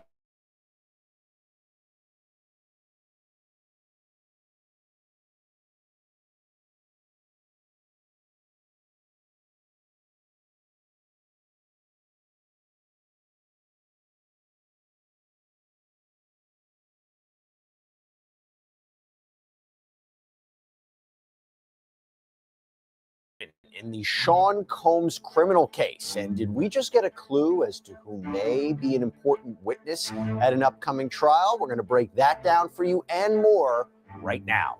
Welcome to Sidebar, presented by Law and Crime. I'm Jesse Weber. Okay, so we have a bunch of updates in the Sean Combs criminal case out in New York. First up, we have a brand new indictment. This is a second superseding indictment, meaning this is the second revised or amended indictment in this case. The first superseding indictment was back in January. Now, I got to give a caveat here. Before you think that this is naming new defendants or new charges against Sean Combs, I'm going to read you the letter to the court from Matthew Podolsky. This is the acting United States Attorney for the Southern District of New York. It was filed in conjunction with the second superseding indictment. This lays out what the indictment says and what it doesn't say. It reads, "Dear Judge Subramanian, the government respectfully submits this letter regarding the S2 indictment returned today in the above referenced case by a grand jury sitting in this district.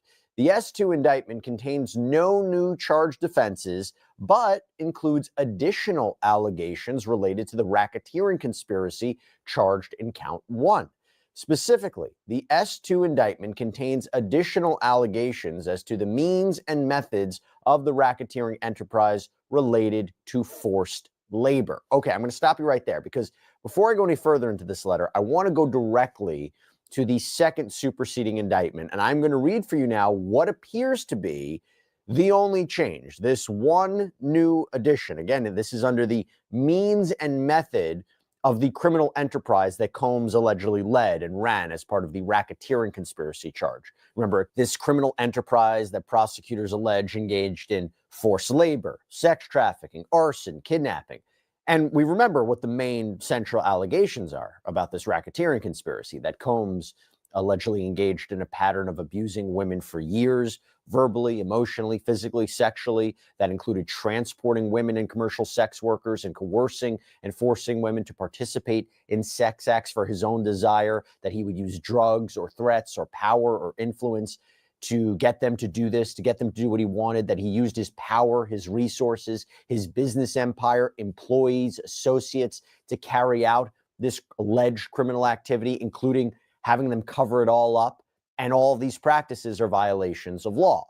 So this is what the new paragraph in the second superseding indictment reads, quote, "Combs, along with members and associates of the enterprise, also maintained control over certain employees of the Combs business, whom he forced to work long hours with little sleep through use of, among other things, physical force, psychological harm, financial harm, and reputational harm and or threats of the same. In doing so, Combs, assisted by members and associates of the enterprise, caused these employees to believe they would be harmed, including by losing their jobs if they did not comply with his demands. With respect to one employee, Combs used physical force, psychological harm, financial harm, and reputational harm and or threats of the same to cause the employee to engage in sex acts with Combs. All right, I want to thank our sponsor, Odoo, who's been with us as we are continuing our coverage of Sean Combs. Their support helps make episodes like this possible. Now, Odoo is an incredible all-in-one business management software that provides you with a range of applications. And one of my favorite Odoo applications is their website builder. So with their drag and drop feature and AI copywriter helping me come up with website descriptions, I was able to build for my other show Prime Crime, a website in literally minutes. I mean, look at this beautiful website. I mean, look at this website. Look how beautiful that is. Primecrime.com. How cool is that? So thanks to Odoo for sponsoring Sidebar and getting me a Prime Crime website, and build your website now too. The domain is free for the first year when you use our link, odoo.com/sidebarweb. We do not know who these employees are or who that specific employee may be. If you ask me, maybe a couple weeks ago, I thought I could have made an argument if this came out then. Maybe it could have been Rodney Little Rod Jones, Combs' former producer, who filed his own sexual assault lawsuit against Combs, maybe was cooperating with the government. But what happened?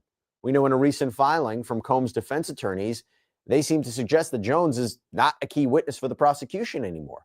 In a recently filed motion, Combs' lawyers wrote, some of the most salacious allegations recounted in the warrant applications came from producer one, so we're surmising maybe that was Jones, who the government now says it will not even call to testify at trial. The investigator indicated he had interviewed producer one, and producer one had relayed stories about his time working for Combs.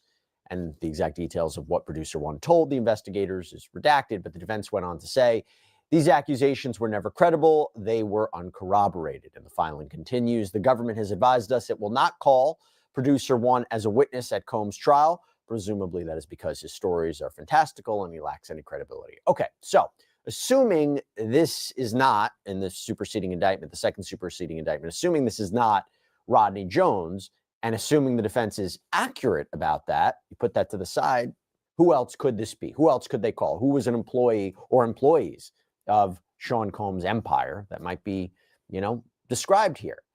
Well, I got to say, look, I have a potential idea. I have no way to confirm this, but a potential idea.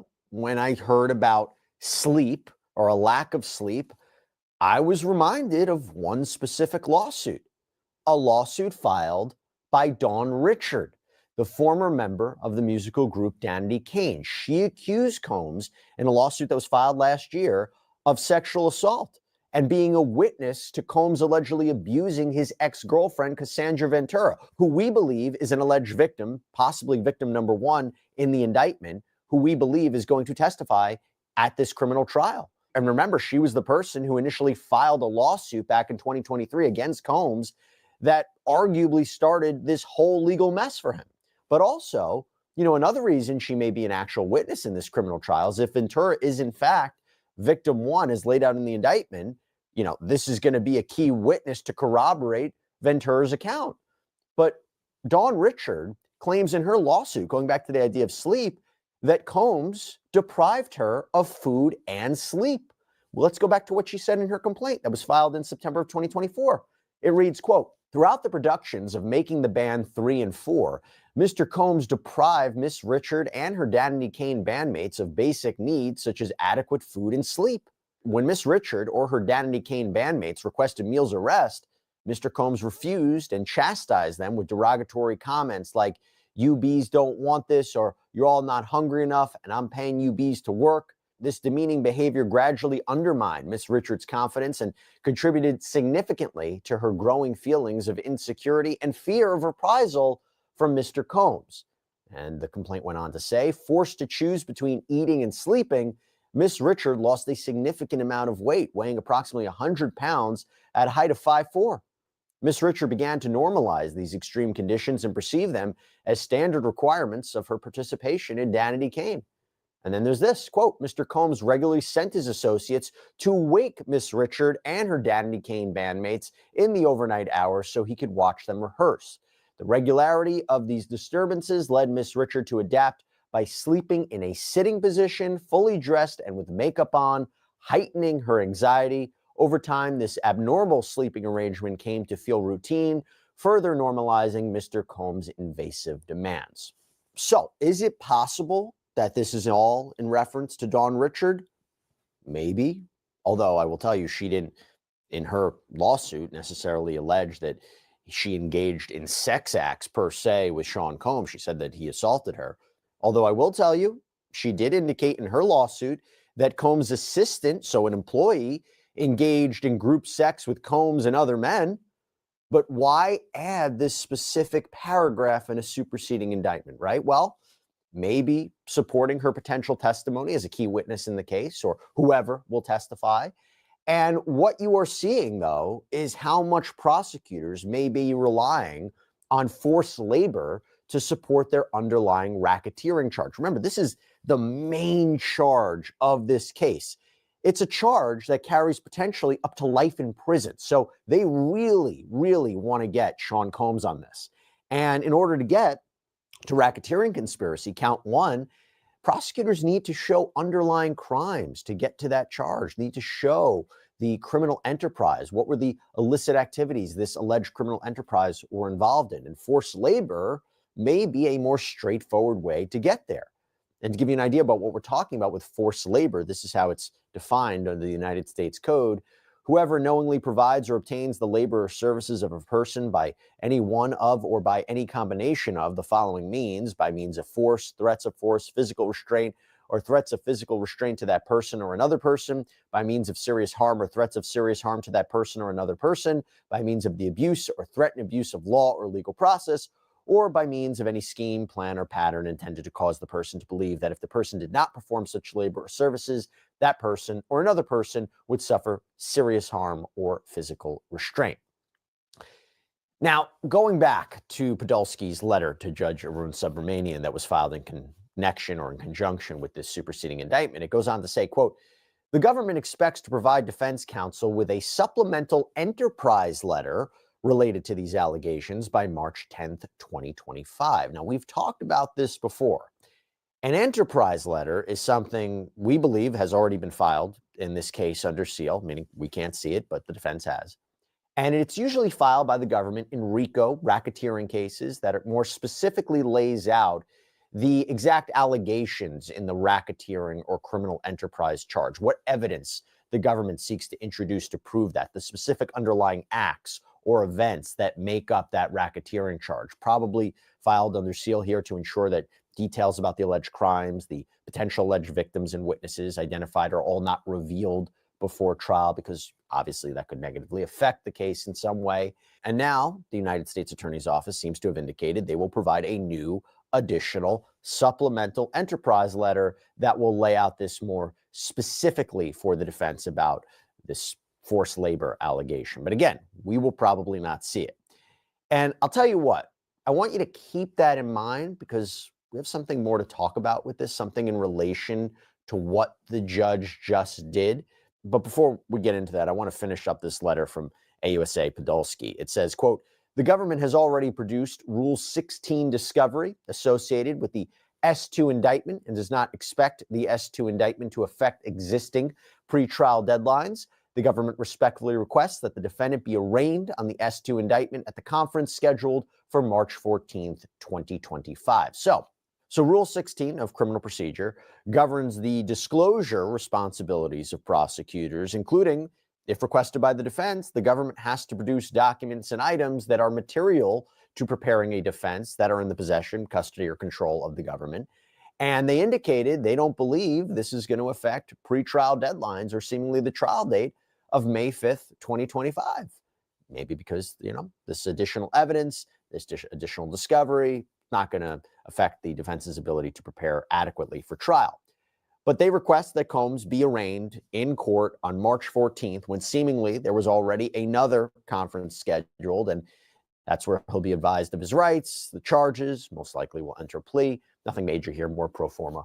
But Mark Agnifilo, who is an attorney for Sean Combs, denied these allegations in a statement to Variety and remarked that, quote, "Many former employees are basically willing to stand up for Sean Combs." He said, quote, "Combs looks forward to his day in court when it will become clear that he has never forced anyone to engage in sexual acts against their will.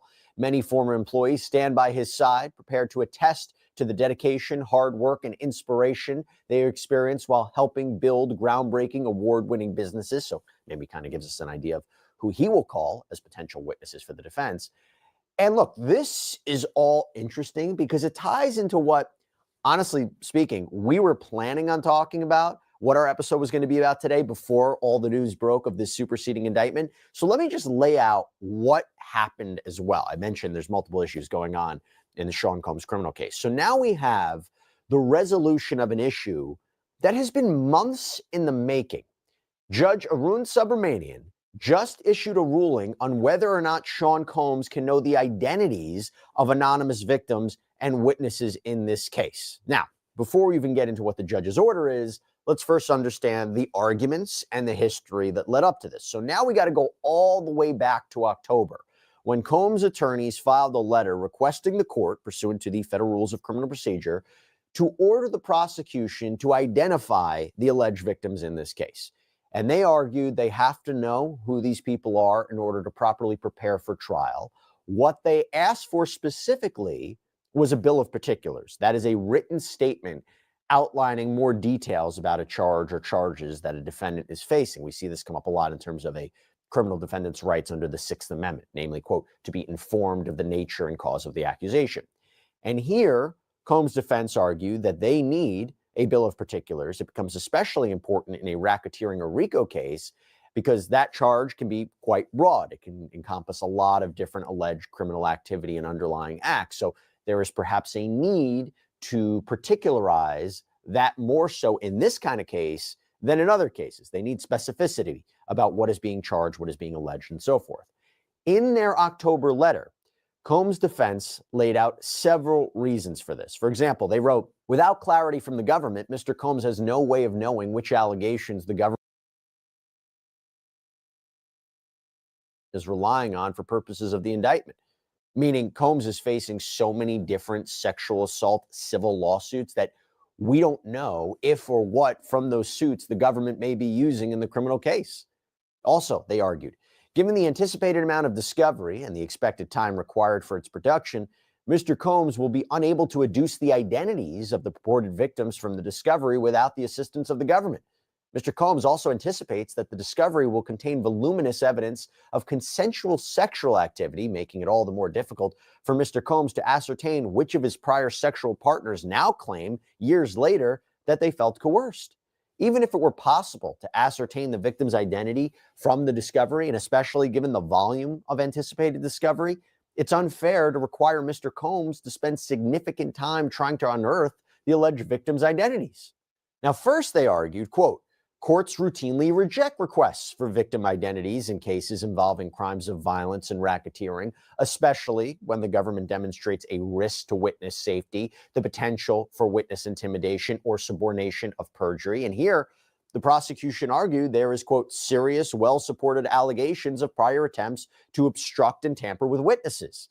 And in fact, they cited the ruling of a prior judge who denied Combs bail, having, quote, found by clear and convincing evidence at the conclusion of the second hearing, the defendant, meaning Sean Combs, is a danger regarding obstruction of justice and witness tampering and is a danger to the safety of others in the community more generally.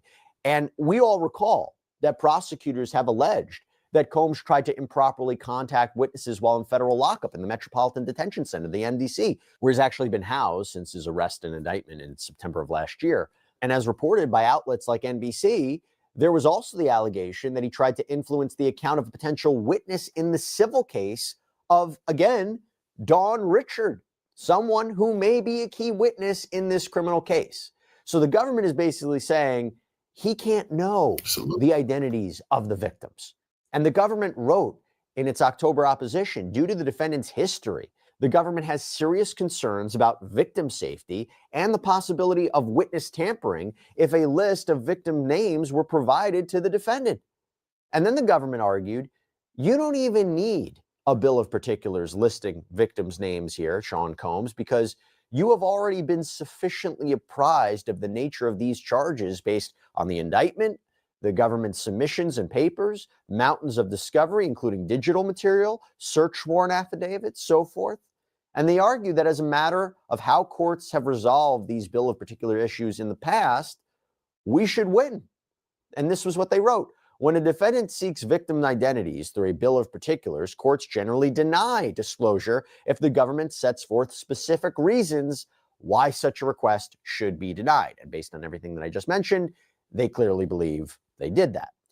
And then they presented another interesting argument that granting a bill of particulars would negatively affect their case at trial. Quote, the defendant's request would also have the effect of improperly foreclosing the government from using proof it may develop as the trial approaches. And the reason for that would be because a bill of particulars essentially confines or arguably confines the government's proof to the particulars that are furnished in that document. In other words, the government's presentation of evidence at the trial would be limited to what is laid out in that bill of particulars. And the argument is this can improperly restrict the government's ability to present its case and from using evidence as this investigation continues.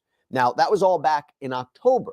Now we fast forward to what happened just last month because Combs' team filed another letter now saying they want witnesses' names, not just alleged victims' names, witnesses' names. They wrote, the government has produced over 20 terabytes of information, and it is impossible to do a proper defense investigation as to the allegations in the Enterprise letter in less than 2 months without the names of the individuals, both alleged victims and potential witnesses, who are listed in the Enterprise letter.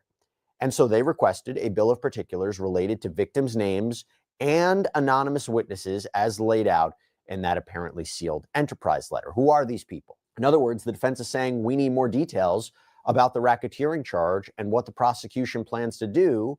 And they argue we still need to know who these people are. And the prosecution responded. They have continued to object to this, arguing in their filing, quote, premature identification of victims and witnesses carries significant risks in a case like this one, which involves numerous allegations of violence, coercion, obstruction of justice, and witness tampering. Again, they highlighted how the defense has enough already, writing, the defendant has received substantial additional disclosures, including terabytes of Rule 16 discovery, which I mentioned before, which provide him with more than sufficient information to prepare for trial. The government provided the defendant with a 16-page Enterprise letter outlining in detail the racketeering activity and related conduct that the government currently expects to prove at trial in connection with the charged racketeering conspiracy offense. The Enterprise letter described these acts in detail, including their approximate dates and the people involved, noting, for example, their titles at the defendant's company or providing other identifying features. In short, these additional disclosures undermine any claim by the defendant that he is not aware of the nature of the charge pending against him or is unable to adequately prepare for trial. And they argue that Combs has provided no adequate basis for this request. His motion should be denied, especially because the government says, hey, look, we're already required to provide this information pursuant to a pretrial disclosure schedule. That's going to happen already. And I want you to keep that in mind. We're going to talk about it in a second. By the way, I also have to call this out. It's interesting considering we have this new superseding indictment. There was a footnote in their letter from last month that read, quote, as previously communicated to the defendant, the government will supplement the Enterprise letter in the event that additional incidents are identified or if the government obtains additional material information about the conduct described. And again, they just wrote to the court in their newest letter, they plan to do that in light of the superseding indictment, offer a supplemental Enterprise letter. So what did the judge decide about all this? Will Sean Combs know the identities of these people? Well, Judge Subramanian's order reads as follows. Combs asked for the identities of the anonymized victims and witnesses identified in the government's RICO Enterprise letter, reprising and expanding his October 2024 motion for a bill of particulars for victim names. The government doesn't oppose disclosure of this information. It makes clear that it plans to turn this information over to Combs on March 21st, 2025, the date on the schedule for the government's disclosure of 3500 material under an attorney's eyes only designation. 3500 material, it's basically about statements and reports of government witnesses. Subramanian continues, because this dispute has narrowed to whether disclosure should happen now or in a couple of weeks, the interests that would normally counsel against immediate disclosure have abated. The government has the information, doesn't identify any logistical issues in turning it over earlier, and in fact, plans to do so shortly, minimizing any concerns about witness tampering and the like based on advanced disclosure. On the other hand, Combs emphasizes that there is a tremendous volume of information that has and will be produced, and every day counts for preparation with trial 2 months away. For these reasons, and balancing the parties' interests, the court grants the motion and orders the government to provide the requested information under an attorney's eyes only designation, meaning Combs' attorneys can see it, but possibly Sean Combs himself will not see it, on or before March 10th, 2025, 3 days from now. And then it says the clerk of court is respectfully requested to terminate docket 36. This was Combs' original October letter. So Combs' team is going to know who these important people are in this case. Will that include Dawn Richard? We do not know, but just a very interesting development happening in the criminal saga of Sean Diddy Combs. That's all we have for you right now here on Sidebar. Everybody, thank you so much for joining us. And as always, please subscribe on YouTube, Apple Podcasts, Spotify, wherever you get your podcasts. I'm Jesse Weber. I'll speak to you next time.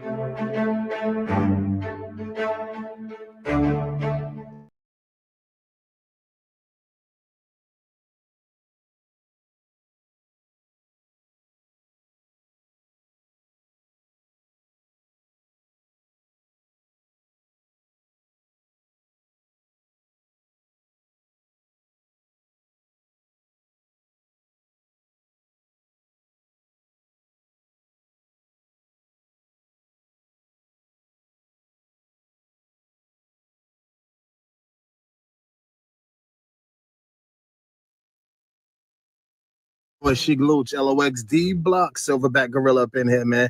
Streaming over 1 million viewers and listeners and all that. Indiscretion TV, Valentino, #1, Tupac channel, streaming over 2 million viewers and listeners, man. That's crazy. Y'all rock. Pac was probably under the influence that, yo, we did that for you, bro. Fuck Big Stretch. He almost got you killed. He didn't have your back. He was behind the robber, man.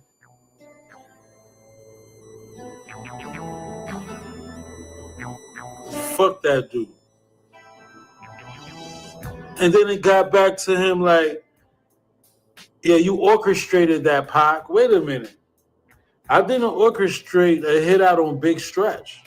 They told me they did that on a GP, on strength.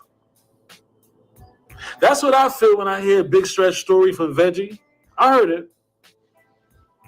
When he tells the story about Big Stretch, that's how I feel. That, wait a minute.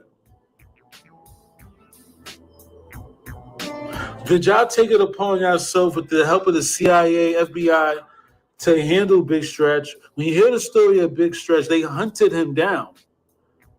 The same way Vegas went down. Stretch died the same way the BMW was shot up. Can I get a thumbs up? Can I get some more likes up? Can I get some comments below on that? The way Big Stretch died is the same way Suge and Pac and the BMW. You hear Vegas. They chased him for blocks. My God. In an MVP Mazda, I'm surprised the tires ain't pop out on him. It's a similar trait. In Queens, New York, you want me to believe that y'all ain't have no police badges with y'all chasing down Big Stretch? In Queens, New York, you took the private jets out there. Can we just make facts? How would they even, if we was to believe Veggie in his squeaky ass wheelchair about what happened with Big Stretch? How would that team be able to get out to New York and handle Big Stretch? Those private jets. You carried your own hammers. Nobody, Mobb Deep. Niggas want me to believe Nas and Mobb Deep gave them the hammers for Big Stretch? Come on, man. Knock it off. The Supreme Team? Come on, knock it off. How did this dude from Death Row affiliate, Ma Piru, come on, that's word to Ma Piru, right? That's what they would say, right? How did this Death Row affiliate, Ma Piru affiliate, get out there with a hammer to handle Big Stretch if they didn't take those private jet planes, the same planes that he had access to when Gaddafi died? Come on, somebody.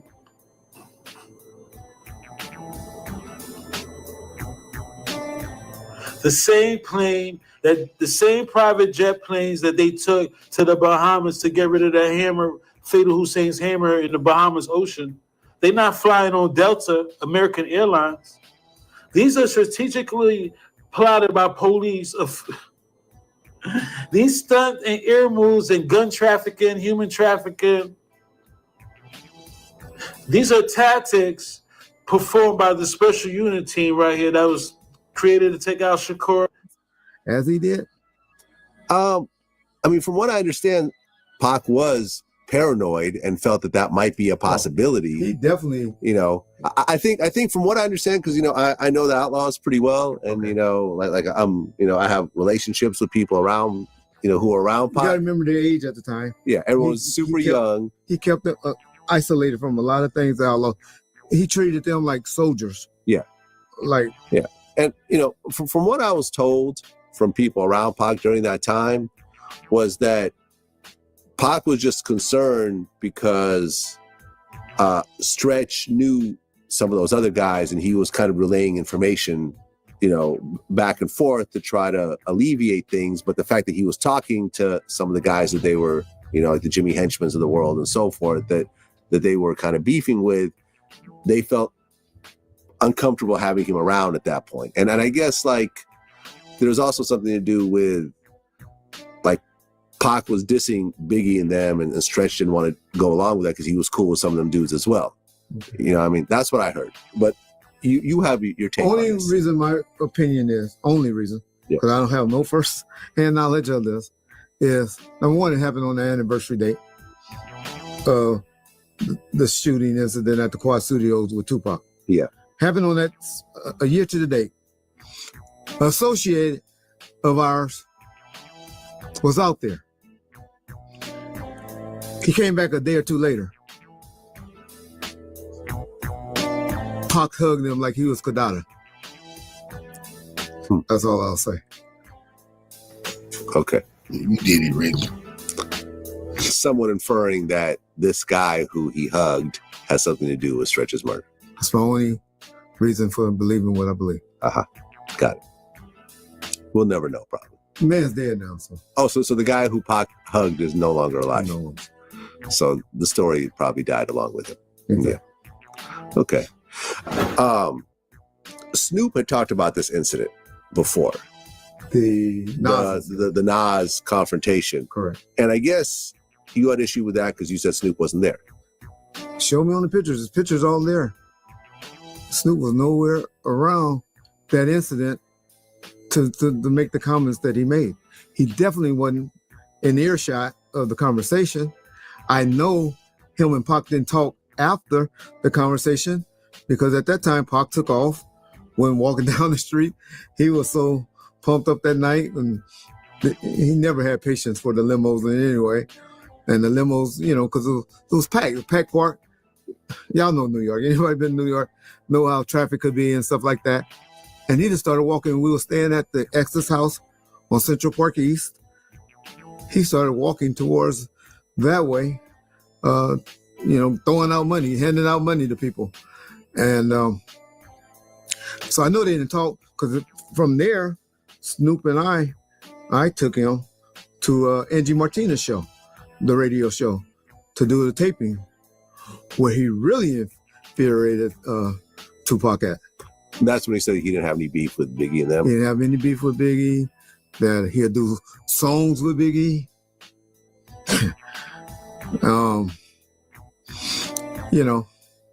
He was pretty much giving it up to the East Coast, which he should have, because even Pac used to try to tell everybody and try to say, it's not the East Coast we have a problem with. There's certain people on the East Coast and those that has the opinion that he has a problem with. I mean, did Pac ever mention really the problem with Biggie? Because Biggie didn't set him up in Quad Studios. He felt that Pac didn't come, that Biggie didn't come and check on him as it's portrayed in the movie and all of that. After he got shot, he never heard from him. And then when he was in prison in New York, he was hearing things that your boy Biggie and them had something to do with. Who shot you? Well, and I interviewed Gene Deal, and he said that Big actually tried to visit Pac after the Quad shooting, but they wouldn't let him in. I wasn't around him then, so yeah, I don't know. I got you. But that's what when he came back to us, and he told us. And then a month after Pac was signed to Death Row, Biggie got on the radio and incited someone to shoot at the trailer.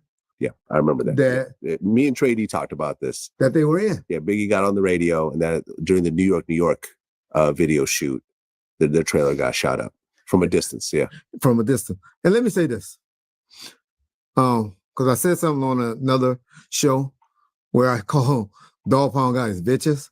And when I said that, I wasn't talking about Trey D, Big C Style, Joku, or any of them. I was talking about Daz and Corrupt. When I say dog pound, I just think of those two, but not Trey D or Big C Style or any of them, because they were in the trailer when they got shot. I didn't know Trey D was there until you just said that. But the ones that was in there, but the security did get them out and get them out of the trailer, and they were very appreciative of how the security reacted when that happened. I mean, Biggie played a role in that beef. He wasn't a victim, you know. And that's a month after Pac got out of jail. Yeah. So Pac was furious about that. Right, I bet. Reggie Wright Jr. has hinted that Stretch's K-ing may have been a revenge hit tied to Tupac. He pointed to the timing, exactly a year after the Quad Studios shooting, and suggested there may have been more to the story. Reggie also claimed that Tupac was seen hugging someone in the studio who was rumored to be involved in sketchy activities. Number one, it happened on the anniversary date. The shooting incident at the Quad Studios with Tupac. Associate of ours was out there. He came back a day or two later. Pac hugged him like he was Kadada.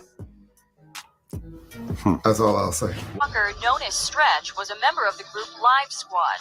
Police say Walker was driving in Hollis, Queens overnight on his way home from his brother's house when someone in a passing car shot at him at least 3 times, causing him to crash his van. And did Tupac go to Stretch's funeral? No. And you're like, Stretch and Pac was like this. Where did it go left? How did that relationship break down? After the quad shooting. And the reason I knew my homeboys set me up is because my homeboys knew I was strapped. The dudes came straight for me. My homeboys is behind. It's like they running for the swag. My homeboys behind, and they didn't do nothing. They did was grab the and I couldn't box. But they got guns, so these are coming for me, and he's just sitting there. And they said, get, and he dropped to the floor. I knew it was a setup. On November 30th, 1994, Tupac was shot at Quad Studios in a moment that changed hip-hop forever. Exactly 1 year later, on the same day in 1995, Stretch, one of Tupac's closest friends, was off in his hometown after being chased down and shot by 2 perpetrators in a car. Walker, known as Stretch, was a member of the group Live Squad. Walker was only about 3 blocks away from his home right here. He didn't make it, and his family doesn't know why. Was this a coincidence, or was this a revenge hit connected to Tupac? Well, that question seemed to be answered when neither Tupac nor other big-name rappers showed up to Stretch's funeral. They have nothing to do with what happened to you in a Quad studio. That was your man. You could have showed up at his funeral.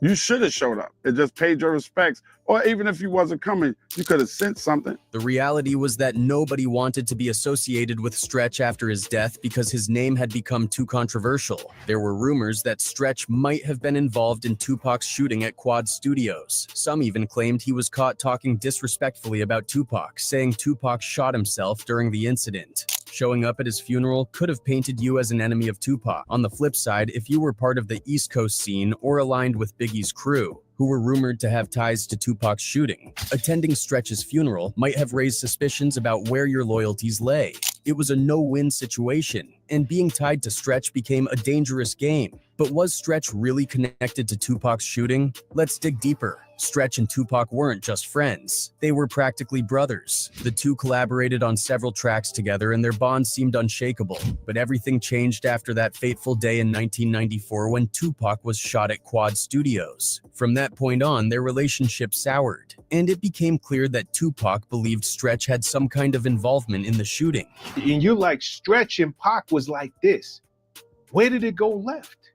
How did that relationship break down? After the quad shooting. Why did Tupac think this? A big reason was that Stretch had connections to the people allegedly behind the incident. Being from Queens, Stretch was familiar with Haitian Jack and Jimmy Henchman, 2 notorious figures in the New York underworld. On the night of the shooting, Stretch was right there with Tupac when everything went down.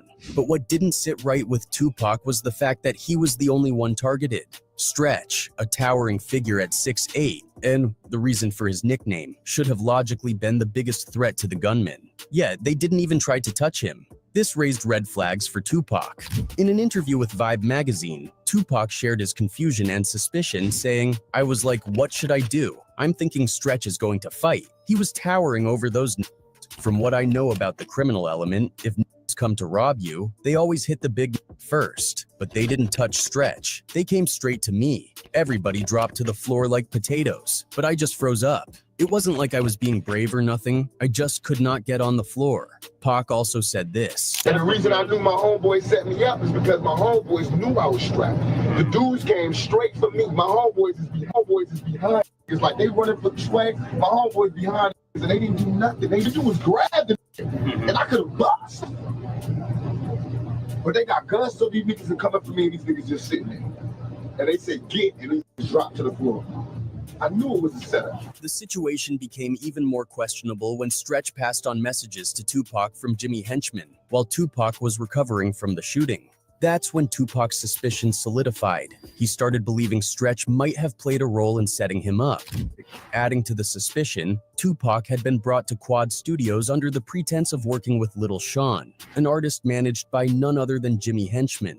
Jimmy was well known as both a music manager and a feared gangster, someone who had influence both in the industry and on the streets. Tupac later opened up about why he even went to Quad Studios that night, and it's clear he had reservations from the start. He admitted that he was suspicious of Jimmy Henchman, saying, "I met him through some rough characters I knew. He was trying to get legitimate and all that, so I thought I was doing him a favor. But when I called him back for directions, he was like, I don't have the money. So I said, if you don't have the money, I'm not coming." Normally, Tupac wasn't the type to charge people he felt he was helping, especially other black artists. He had a strong desire to uplift his people and help them get ahead in life. But this time, he decided to charge Henchman because he felt something was off. Pac continued. He hung up the phone and then called me back saying, "I'm going to call Andre Harrell to make sure you get the money, but I'm going to give you the money out of my pocket." So I said, "All right, I'm on my way." Tupac recalled that as they approached the studio, someone called down from above. It was Lil Cease, one of Biggie's close friends.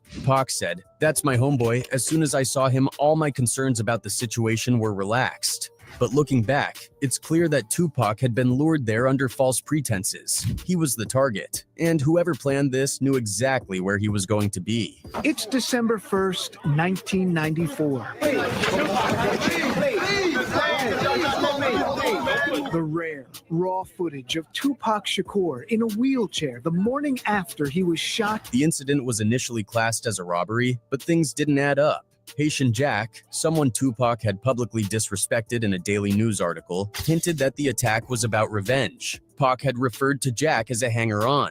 This was a bold move, especially in New York, where Jack and his associates were considered to have significant street influence. In an interview with Ice-T, Jack claimed that one of his associates decided Tupac needed to be disciplined. However, Jack admitted that the plan went wrong and later received a call from the associate, informing him about it. I got the call within 30 seconds after it happened. He said, "Listen, man, I got it, homie." And it went all bad. So someone called you up. I assume you know who it was because you answered. And they said that the job went bad. They said, "Listen, I got that dude." Remember, I told everybody not to get at him. Somebody got at him. While Jack didn't name the person, many believe he was referring to Jimmy Henchman.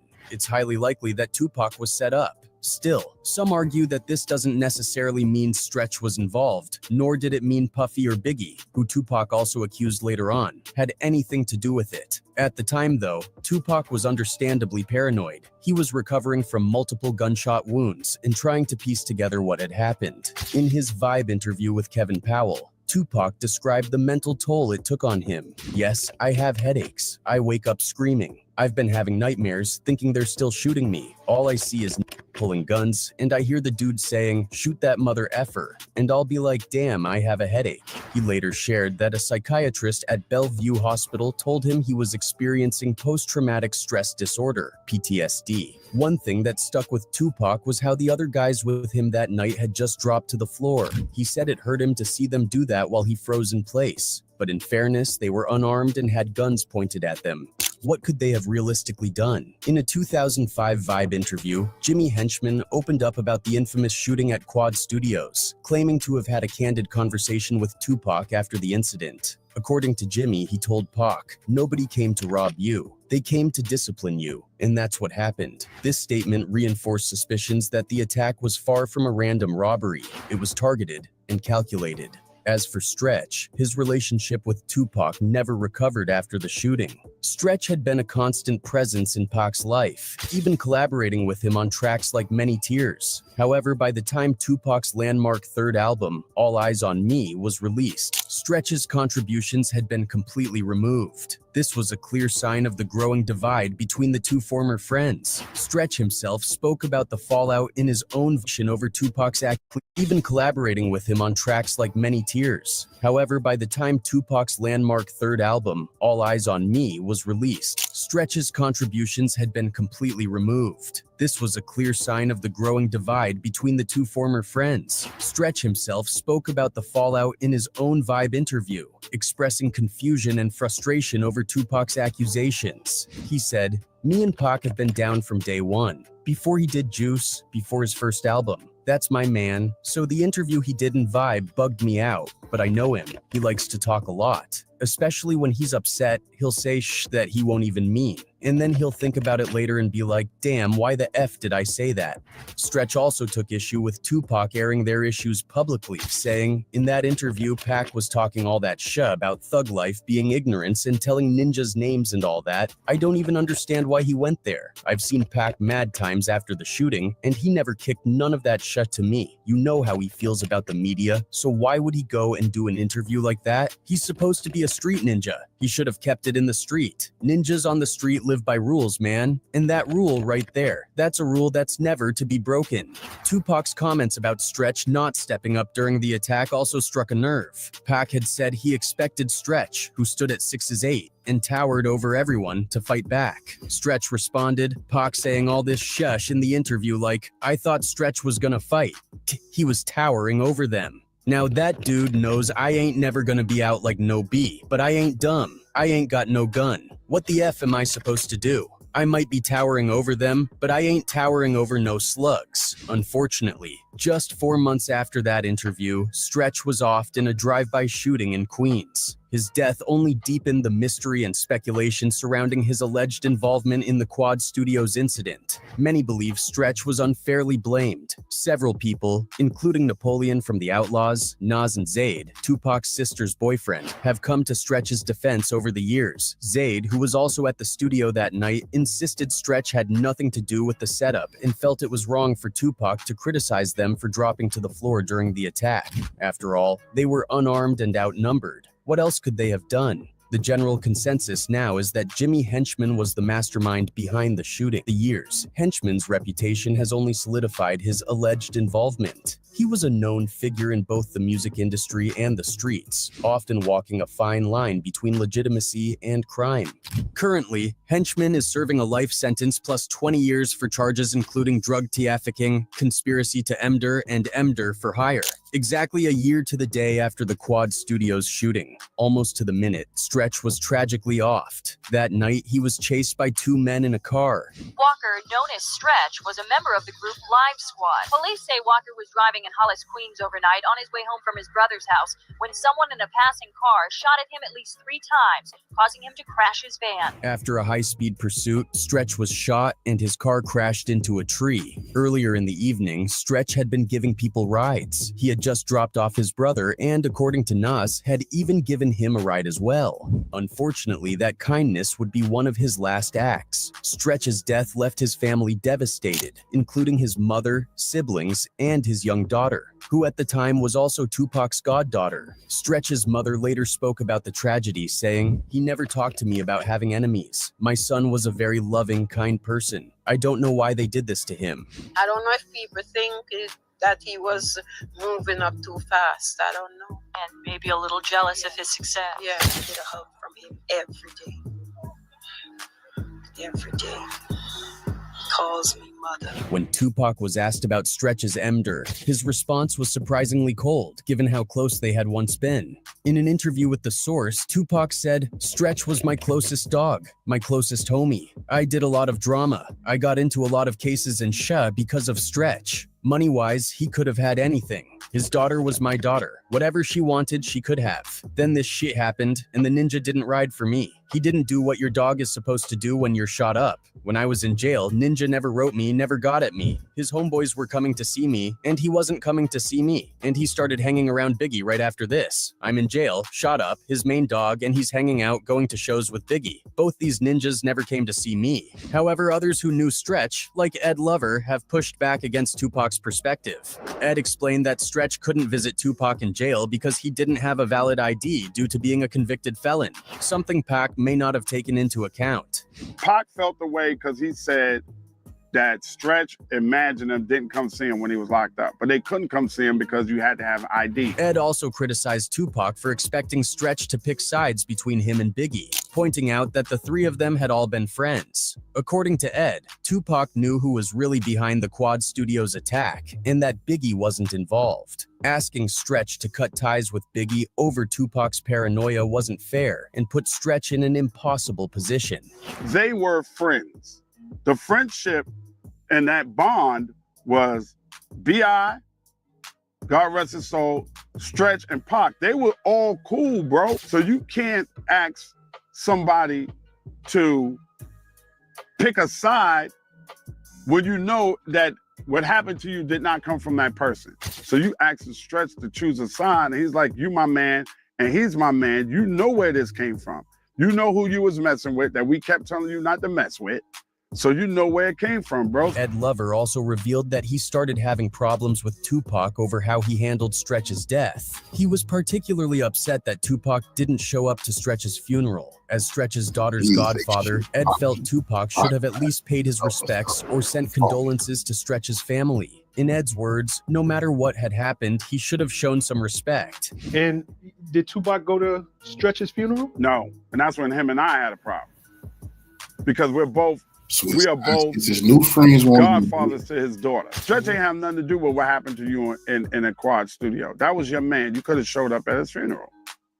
You should have showed up and just paid your respects. Or even if you wasn't coming, you could have sent something. Even years later, Stretch's M-Dur remains a topic of debate. For example, Reggie Wright Jr. has hinted that Stretch's K-ing may have been a revenge hit tied to Tupac. He pointed to the timing, exactly a year after the Quad Studios shooting, and suggested there may have been more to the story. Reggie also claimed that Tupac was seen hugging someone in the studio who was rumored to be involved in sketchy activities. Number one, it happened on the anniversary date of the shooting incident at the Quad Studios with Tupac. An associate of ours was out there. He came back a day or two later. Pac hugged him like he was Kadada. That's all I'll say. While a hug doesn't prove anything, some believe Reggie was trying to say more than he let on. Despite the speculation, there's no solid evidence linking Tupac to Stretch's death, and the case remains unsolved. Before his tragic death, Stretch managed to make a name for himself in the hip-hop industry. In the late 1980s, Stretch, alongside his brother Christopher, known as Majesty, and DJ Kalo, formed the group Live Squad. The group blended rapping and producing, and in 1988, they dropped their debut EP BQ in Full Effect. The project featured tracks like Troopin' It and We Ain't Havin' It, showcasing Stretch's distinctively deep, raspy voice that became his trademark. Stretch's talent caught attention early on. In 1990, he connected with Shock G of Digital Underground, a pivotal relationship that helped push him further into the scene. Stretch featured on Digital Underground's 1991 album on the track Family of the Underground, and even remixed their single No Nose Job. That same summer, Stretch's path crossed with Tupac Shakur, marking the start of a powerful friendship and creative partnership. Tupac, who was still rising in the game, quickly became close with Stretch. Their chemistry was undeniable, and Stretch's connections helped Tupac land TV appearances and studio sessions. For example, when Tupac performed his 1992 single If My Homie Calls on Yo MTV Raps, Stretch had his back. Ed Lover, a host of the show and a supporter of Live Squad, praised the group's demo tape, which helped them secure a deal with Tommy Boy Records. By the early 90s, Live Squad had started making waves. In 1992, they released a double A-side single, M. Dara. Heartless, followed by another release, Game of Survival, Pump for a Livin' in 1993. They even went the extra mile to create an ultra-violent promo short film, Game of Survival, which featured 6 tracks from their upcoming album. Stretch's influence wasn't just limited to music. He also appeared in movies like Who's the Man, 1993, and Tupac's Bullet, 1996. During this time, Stretch and Tupac's bond grew stronger. While Tupac was filming his breakout movie Juice, Stretch and Tretch from Naughty by Nature were extras on set. When Tupac's trailer was robbed, Stretch and Tretch didn't hesitate to handle the situation, delivering a beatdown to the culprits. Stretch's contributions to Tupac's music are undeniable. He worked on Pac's debut album, Tupacalypse Now, in 1991, producing and rapping on tracks like Crooked Ninja. While Tupac's star power was still building at the time, the release of Juice in 1992 helped boost his career. Stretch continued collaborating with Tupac on his second album, Strictly For My in 1993. Live Squad produced and were featured on Strugglin' and collaborated on the iconic track 5 Deadly Venoms alongside Tretch and Apache. Stretch also produced 2 other notable tracks, The Streets Are Death Row and Holler If You Hear Me, which further showcased his versatility as a producer and artist. Stretch wasn't just behind the scenes though. He made cameo appearances in music videos like Mac Mall's Ghetto Theme, which was directed by Tupac, and the collaborative track Call It What You Want featuring Above the Law, Money B, and Tupac. He even joined Tupac on the Arsenio Hall show in 1994 to perform Pain, a track from the Above the Rim soundtrack. Although Pain was only available on the cassette version and as a B-side single, it quickly became a fan favorite and solidified Stretch's place in the rap world. Sadly, Stretch's life was cut short before he could fully realize his potential. Despite this, his contributions to hip-hop remain significant.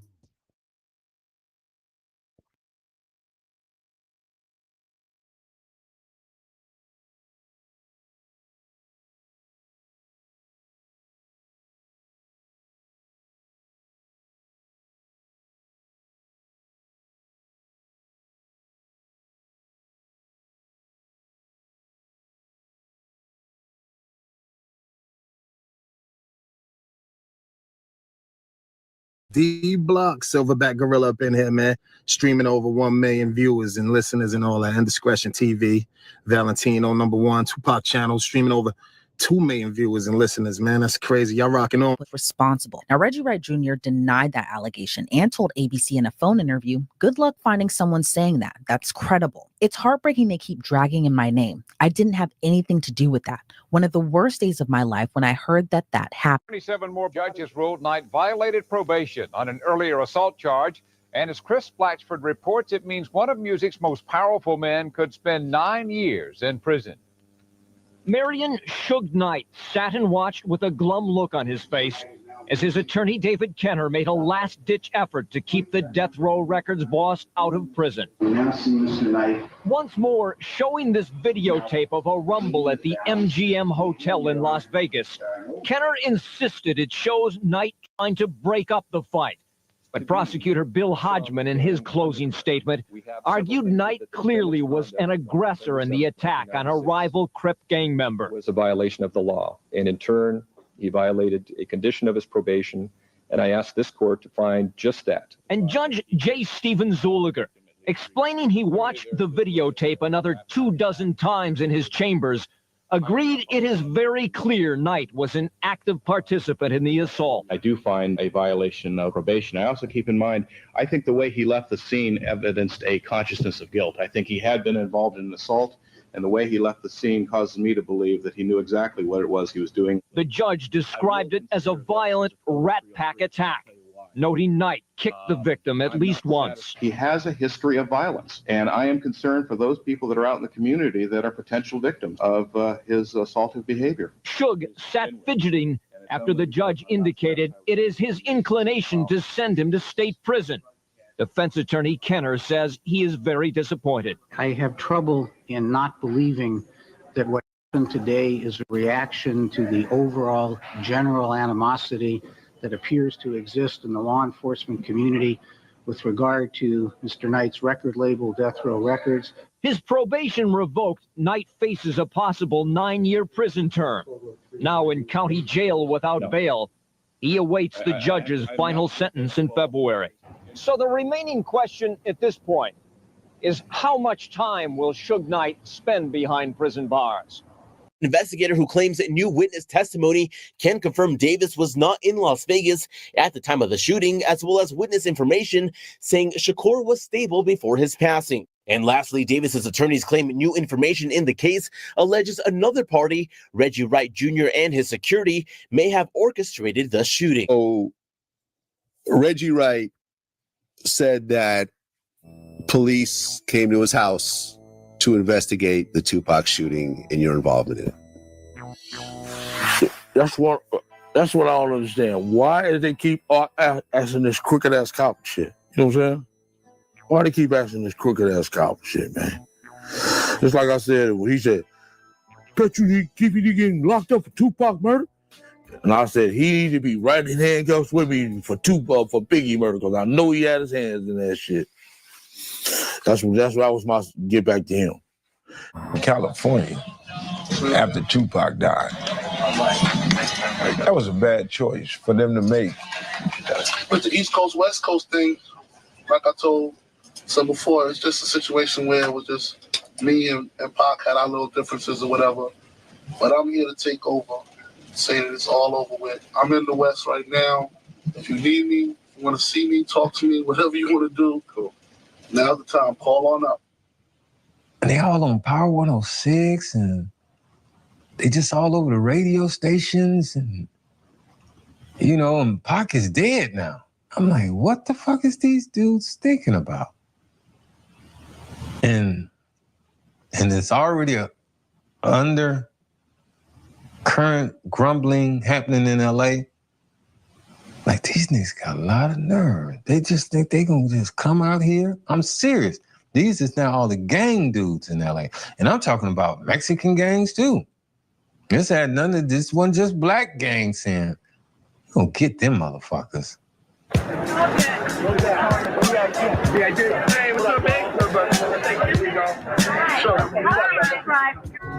Kading argues the police were not involved and the hit was carried out by blood gangsters. Russell Poole has always argued that dirty cops did it. Had it been just your ordinary drive-by shooting by some unexperienced gangbangers, we would have solved it a long time ago. No question about it. But you got to think to yourself, well, who could do this and get away with it? You got to get into their minds. Cops.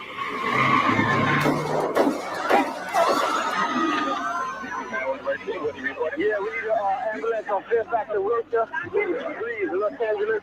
We have a man shot. We have a man shot. Okay, hold on. I get right on the corner of Wilshire and Fairfax. We're man shot in our car right now. We're in the car right now. We're on to the hospital right now. I don't know. I'm not from New York. Is the party that was shot in your car? No. Okay, you said you're going to the hospital right in front of me. What hospital are you going to? Nigga, that was a pro. Absolutely. Somebody set him up. Now, the conclusion recently, within the last week or two, the last 2 weeks, 3 weeks, the FBI released a 349-page document saying that in their findings that Suge Knight and Reggie Wright orchestrated and put a hit on both of them, Notorious B.I.G. and Tupac Shakur. That was the FBI's findings after they released their findings and decided to close the case on that murder investigation for them too. Now, that's what they wanted to do. The FBI did that. And the only reason why they can't bring anyone to trial is because they had 17 informants, and all of them said no, they wouldn't testify. So if you don't have no one to testify to the facts, you don't have a case, and the DA is not going to take it. So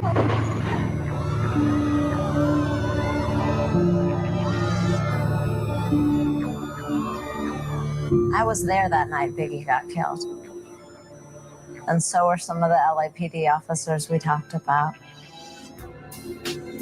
I would put money on LAPD's involvement, They're all not on the force anymore, so I guess it doesn't matter, but...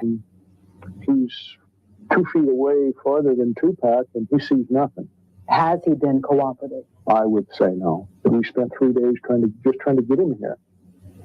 I mean, this is a guy joined at the hip with Tupac. He says that he's his brother and he wants to solve this case. Maybe a half-brother. He didn't try too hard. One theory is that the shooting involved East Coast-West Coast rivalry of the rap music industry, but investigators don't think so. That East Coast-West Coast stuff was a lot of hype. Las Vegas homicide. I got a message here that he called. It says it's involving the Tupac shooting. America's Most Wanted has learned what may be the key to this mystery, a struggle over some very expensive jewelry. Sources say what triggered the fight in the hotel lobby can be traced to an earlier incident that happened here at the Lakewood Mall near Los Angeles. They say someone robbed a death row employee of a gold necklace emblazoned with the company logo. They say it's just one of a series of incidents that would lead to the death of Tupac Shakur. Tupac was rarely seen without a big gold or diamond necklace, but this flashy accessory may have been a trophy to some. Rumor has it there was even a bounty on necklaces worn by death row employees. Remember this medallion Tupac was wearing the night of the murder? Well, sources tell us that someone tried to snatch it off his neck. We're told Tupac spotted the man who tried to rob him. That's the reason for the scuffle and perhaps the murder. After Tupac's death, gang violence in the Compton area of Los Angeles increased dramatically. There were probably somewhere in the neighborhood of a dozen shootings, at least one of which was a homicide. It may have been two. Police struck back with Operation Heatwave, rounding up suspected gang members. Las Vegas detectives came along looking for leads. Among those arrested was this man, Orlando Anderson, who quickly became linked to the Tupac case. Why did his name emerge above all others? He's a person that we were just interested in talking to. Can you say why you were interested in him specifically? No. But America's Most Wanted has since learned that Orlando Anderson was, in fact, the man who tried to grab Tupac's necklace the night he was murdered, placing him squarely in the middle of the controversy. And remember this footage at the MGM Grand? The earlier portion of this tape was shown in court this week during a hearing for Suge Knight on an unrelated matter. Knight looked on as the video portrayed him pummeling none other than Orlando Anderson. Police have not charged Anderson, but sources say he's not been ruled out as a suspect. Because of the reluctance of witnesses, police think they could get a lot further with this case if there were a reward. There's been nothing offered by Death Row Record, which is a multi-million-dollar business. What does that tell you? Well, either someone doesn't care or they're going to deal with it in their own way. I know that some of these witnesses idolize this man. But they obviously didn't care for him enough to help bring in his murderers. And it's a pretty sad state of affairs. Lena's joining us now right here in the crime center. Baffling case, Lena. It really is. Can you tell us what's the significance of the attempt to steal Tupac's medallion? Well, the way it's been explained to me, it's not so much that it was an expensive medallion, and it was. It was huge, gold, big chain, but it was to try and get it while Tupac's standing there with his bodyguard in a very public place. That's humiliation. That's this. And the way it's been explained to me, that's the problem. Challenge, almost. Very much so. Now, there's been a lot of talk in the media lately about Suge Knight, the CEO of Death Row Records. Correct. Tupac's label. Tupac made a lot of money for that label. There's talk about Crips and Blood, rivalry with Bad Boy Records. Why hasn't Suge Knight put out a reward for Tupac's killer? That's a very good question. I haven't been able to ask Suge Knight because I've tried to interview him through his publicist, through his lawyer, and we haven't been able to arrange for one. The cops say that if somebody did come forward with a reward, it would make a big difference because witnesses are very afraid to come forward. And the police believe that there are witnesses out there. We're talking about a very crowded place. This is just off the Las Vegas Strip. There are a lot of people traveling around there, but people are afraid. Well, the police are saying they're either afraid or they don't want to cooperate. Right. Wouldn't you hope that someone would have the guts to call this hotline because they can remain anonymous and solve this case? Someone needs to come forward because that's the only way this case will be solved. It's Orlando Anderson, A-N-D-E-R-S-O-N? O-R-L-A-N. I'm sorry, help me out again. Oh, you said Anderson, A-N-D-E-R-S-O-N. Yeah.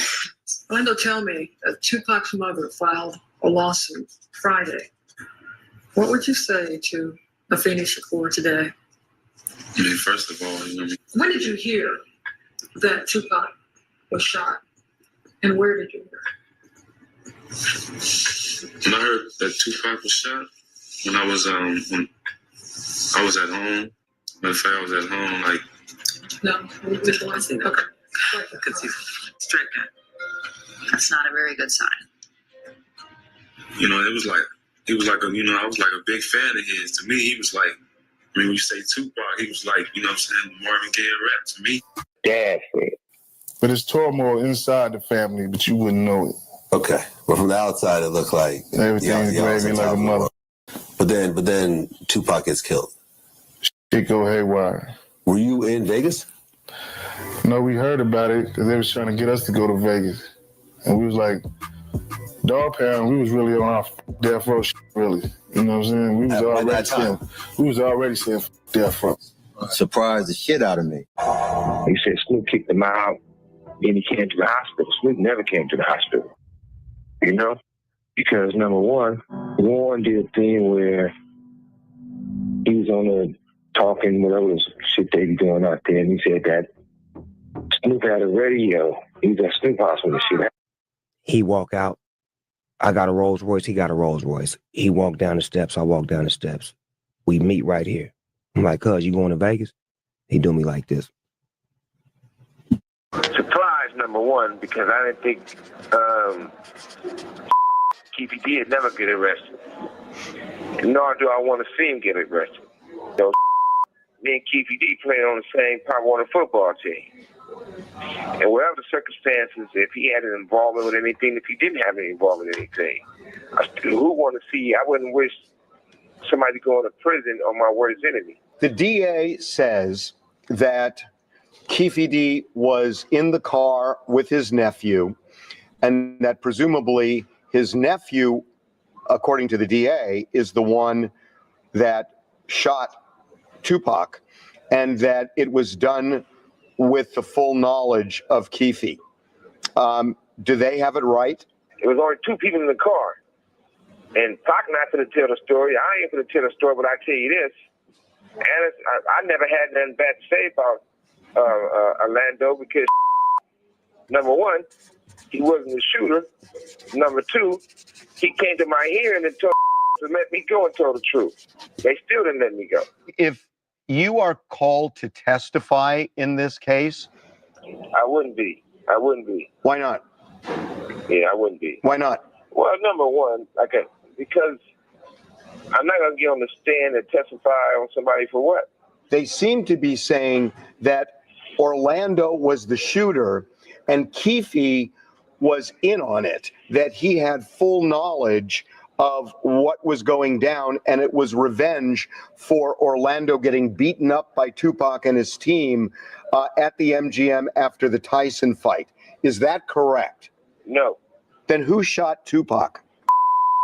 It wasn't Anderson, so that's all I got to say about that part. To summarize, you are saying Orlando was not the shooter, although you won't say who the shooter was.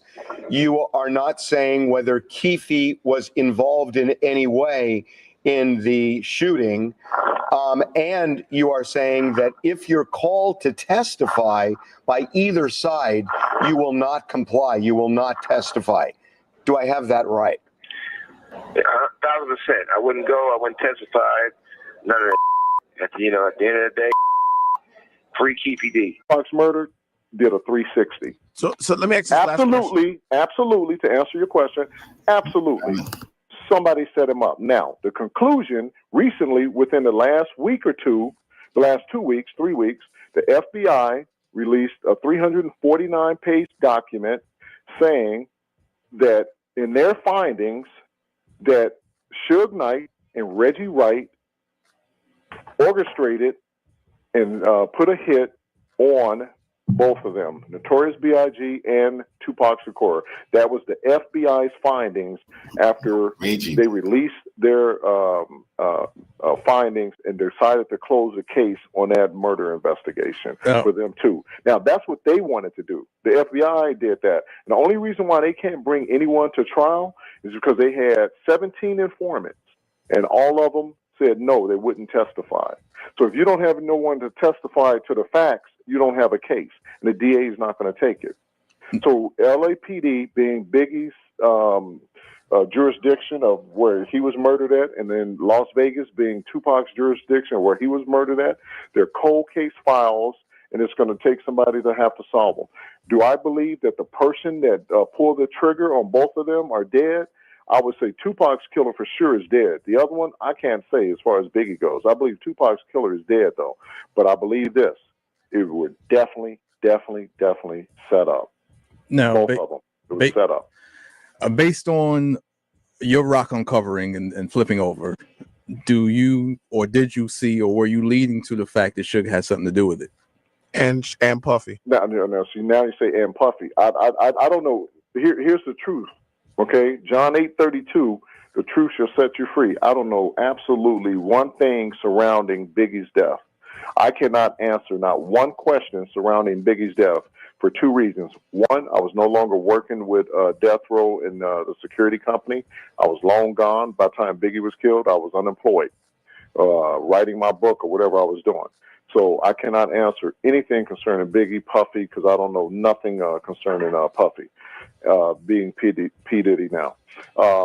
I believe that someone out of Death Row's camp knows who set up Tupac's hit, is what I believe. Based on your rock uncovering and where you were leading and things you were seeing, do you believe that Suge had something to do with that?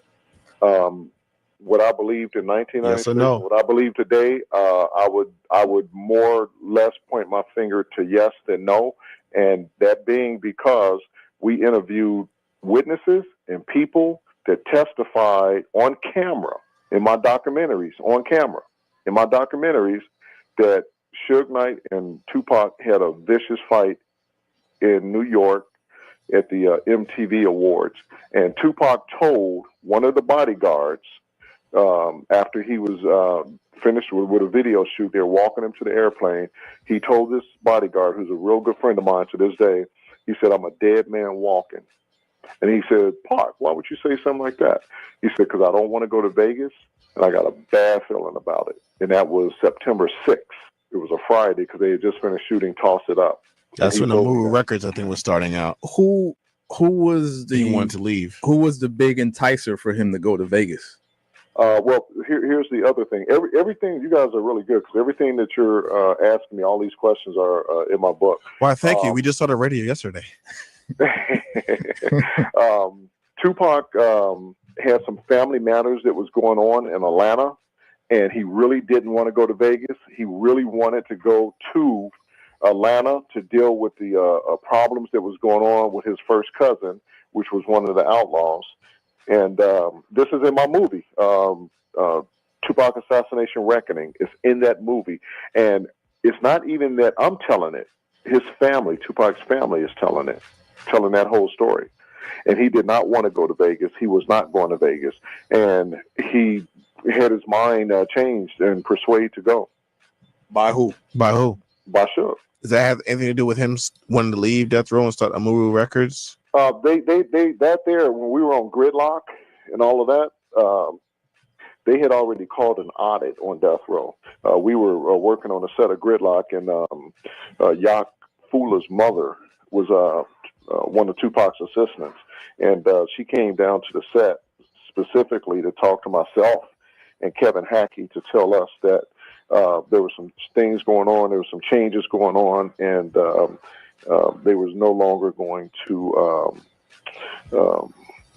be working with Death Row, that they were doing an audit on Death Row because Pac wasn't getting all his money, and there was some problems.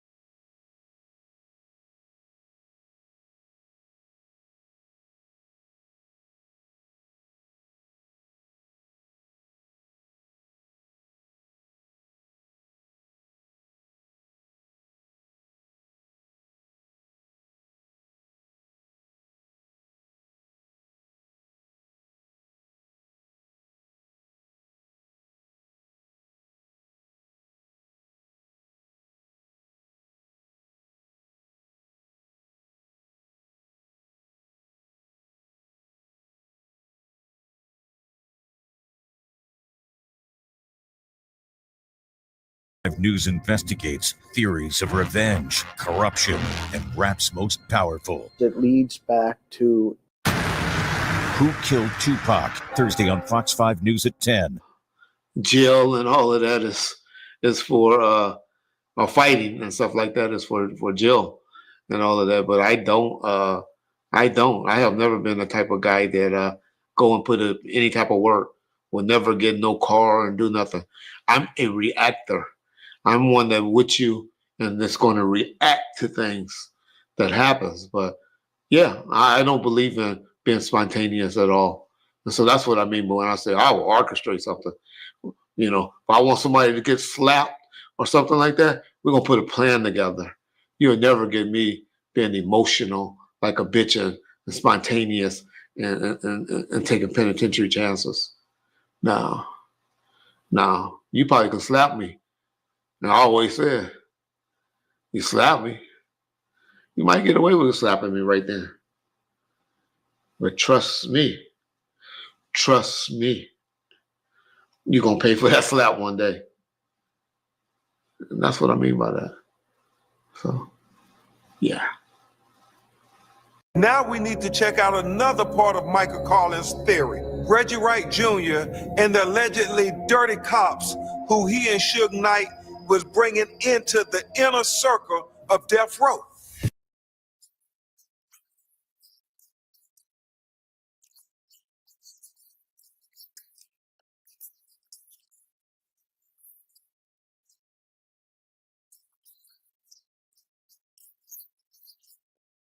You got a lot to cover up, y'all.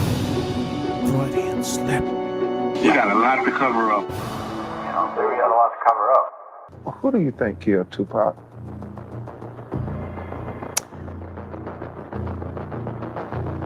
I believe Orlando Anderson killed Tupac. Are Sharitha and Reggie Wright Jr. telling the truth?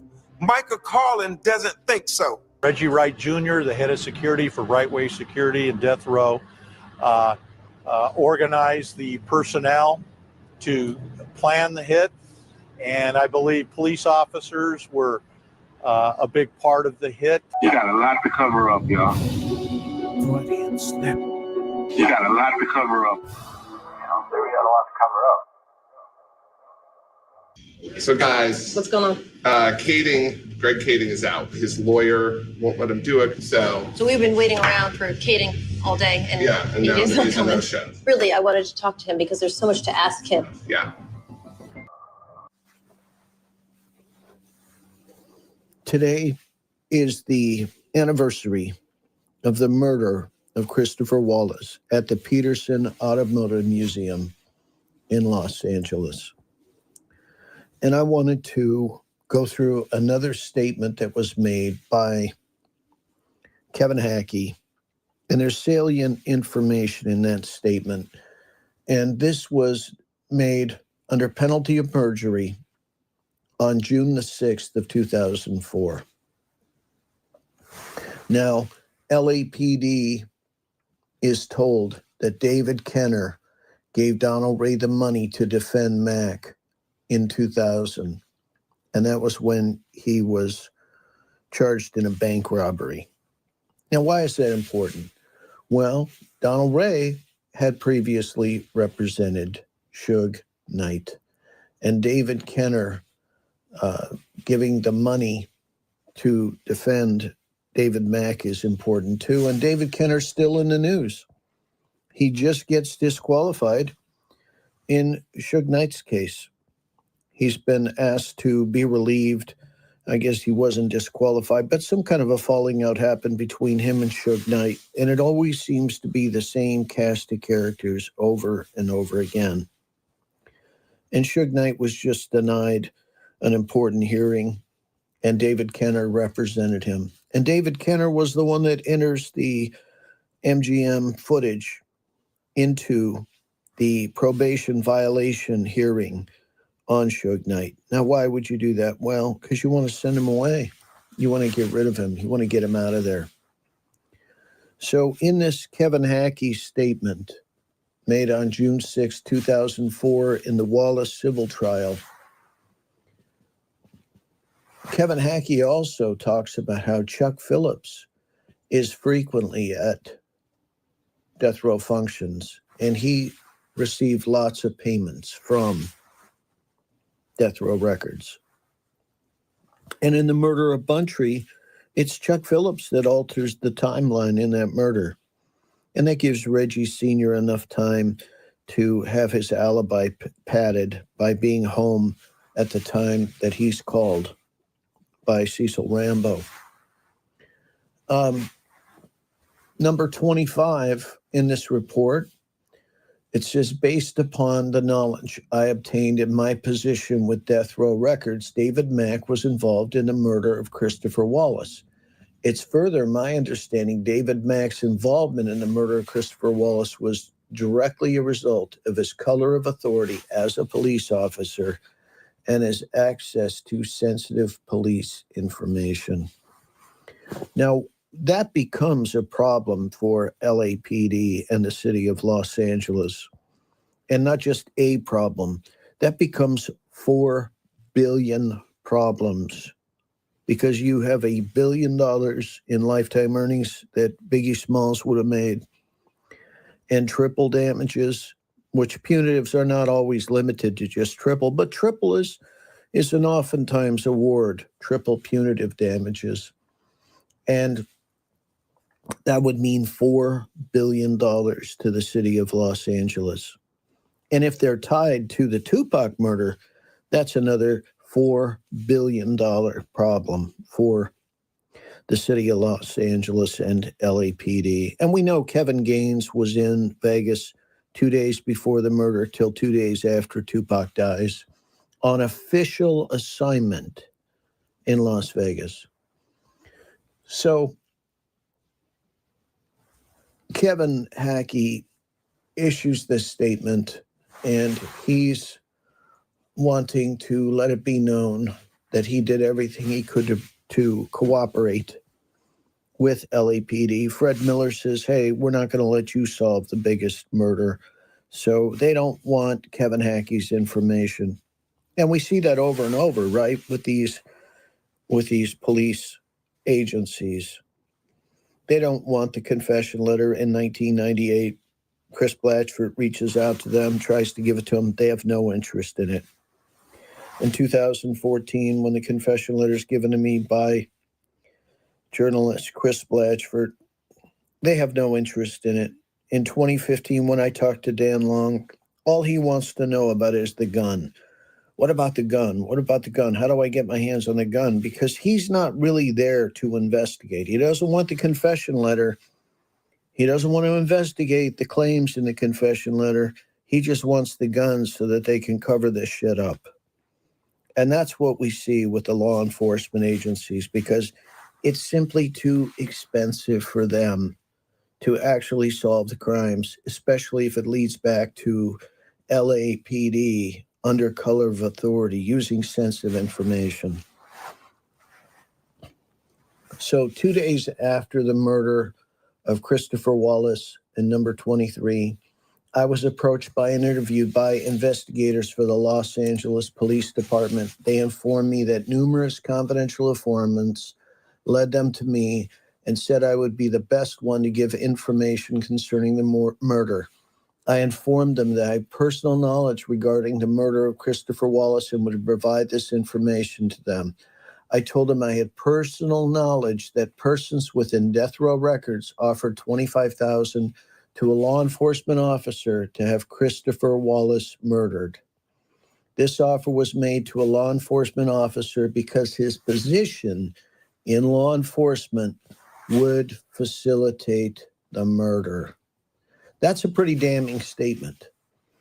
And previous, in number 21, he says, David Mack was in the position as a result of the color of his authority as a Los Angeles police officer and had access to information and communications at that position entailed.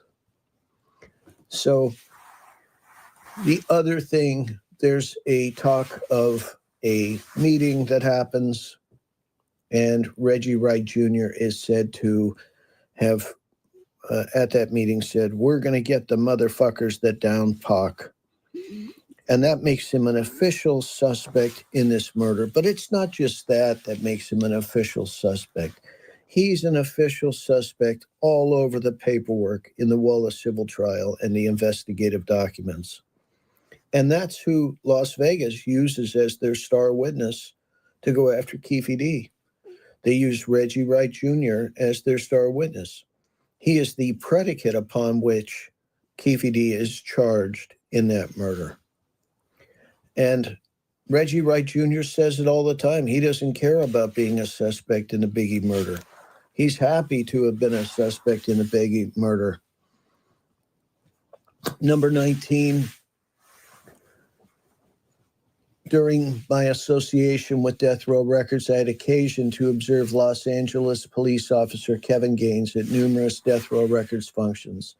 The Los Angeles Police Department had contact with Officer Kevin Gaines, and it was well known Officer Gaines was associated with Death Row Records. I know this because LAPD Internal Affairs was undertaking an investigation of Gaines in about September of 1995 or January of 1996. At this time, Officer Gaines was regularly coming to work with a new BMW and Mercedes, and in fact, one of those cars had a personalized license plate, "It's okay, IA," referring to LAPD Internal Affairs. So Kevin Hackey is talking about this, and it is highly likely that "it's okay," and then space, IA, might mean that it's okay, Kevin Gaines is IA. Because let's not forget, Perez, Mack, and Gaines are all personally selected to be LAPD officers by Police Chief Bernard Parks. So I'm going to read you number 18 now. During my association with Death Row Records, I had occasion to observe Los Angeles police officer David Mack at numerous Death Row Records functions that were reserved for close associates of Death Row Records. I personally observed David Mack to be present at the Death Row Records Christmas party. I personally observed David Mack and Rafael Perez to be present and in the company of Death Row Records associates in the city of Las Vegas, Nevada in May or June of 1996. And in May or June, what do we hear? We hear that all of the Compton PD are working off-duty security at the MGM. And Kevin Hackey continues, they were present at both a Mike Tyson boxing match as well as a nightclub owned by Death Row Records CEO Suge Knight. I personally observed David Mack at an MTV event called Toss It Up in the company of Death Row Records Associates. I personally observed David Mack in the company of Death Row Records Associates at the Black Image Awards in 1995. And it continues. You guys can read it all. And the one thing I would say to you, too, is that supposedly a meeting at a strip club happens. $25,000 is offered to kill Christopher Wallace. Reggie is supposedly at that meeting. And the thing about that meeting is that it happens in November of 1996. And what do we know about November of 1996? By then, Suge Knight is at LA County Jail for his probation violation.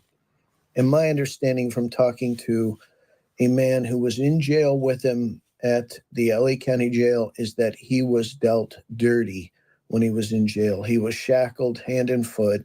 No possible way he could have had access to a cell phone. His communications were limited.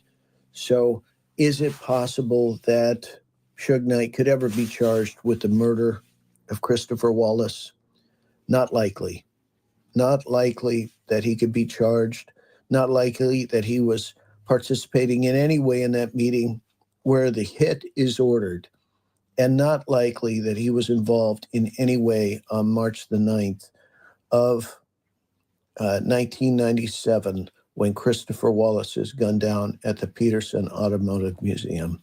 Now, he gets blamed for this all the time, but it's not likely he had anything to do with the death of Christopher Wallace.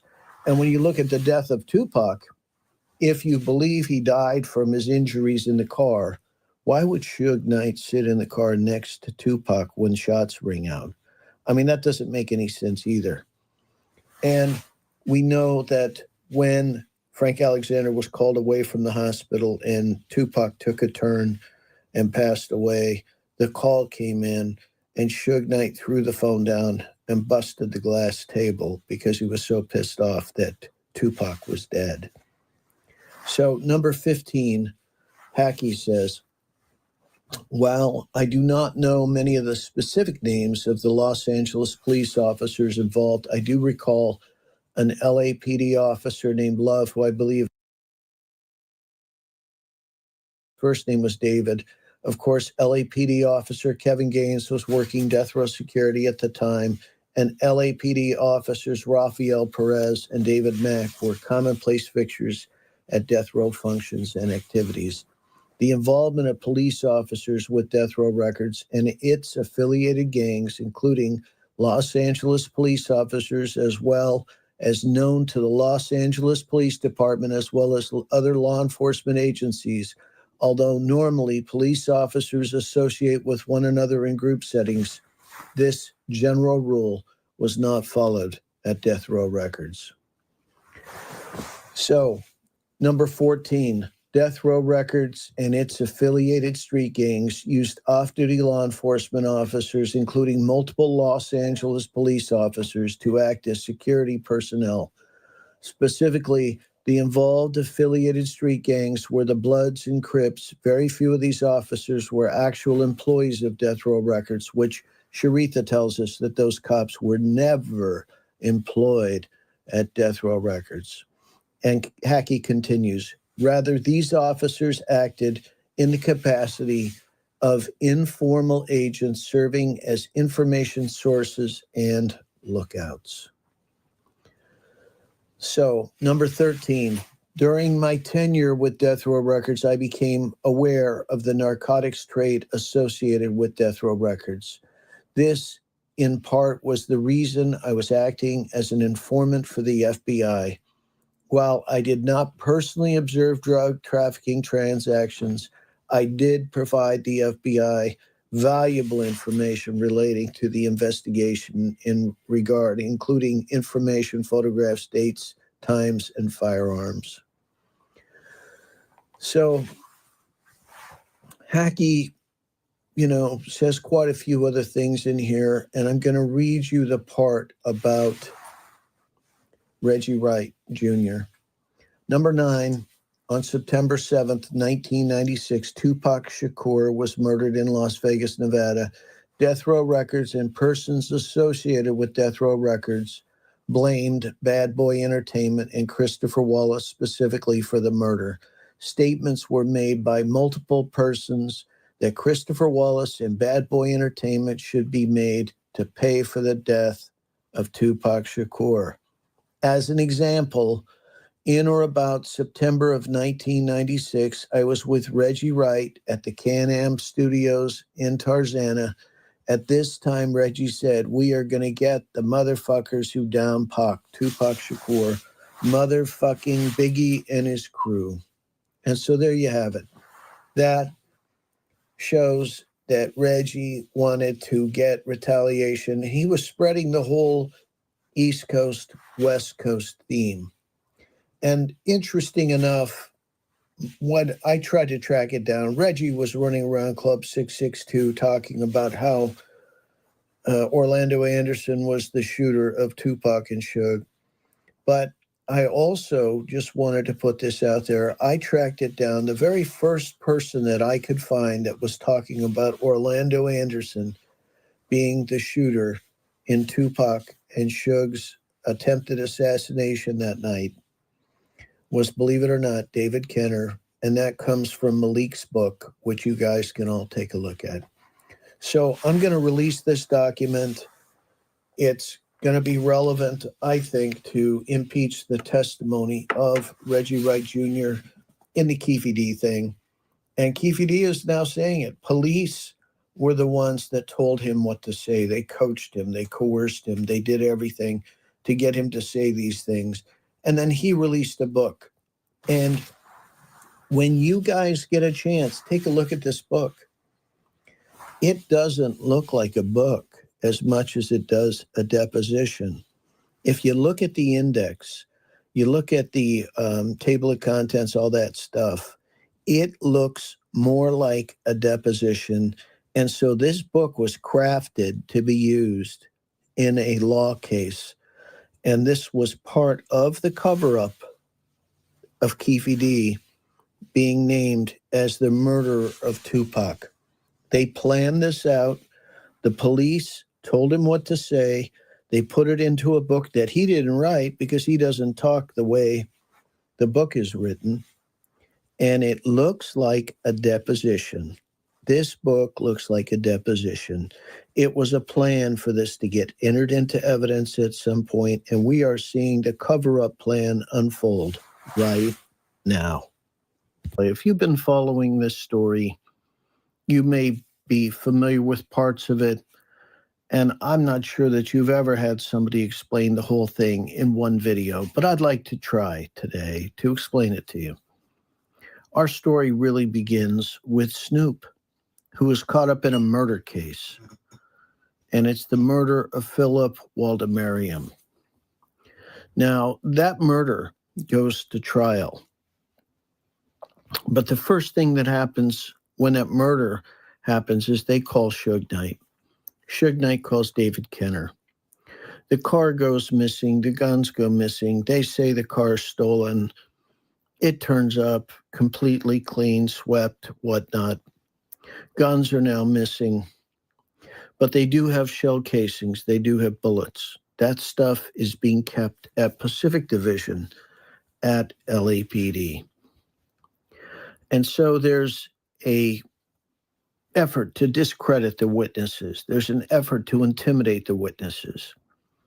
The intimidation happens, and it's done by Compton PD working in conjunction with LAPD. They're showing up, and they are intimidating the witnesses. There's a woman who says she saw a gun in Snoop's hands. And Malik, in the middle of the night, goes to the warden and says he saw a gun in Snoop's hands, and he confesses. That gets suppressed at trial.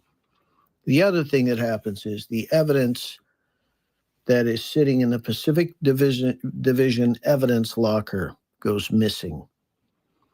And that evidence was key in showing that there were two guns, because it was shell casings and bloody clothing.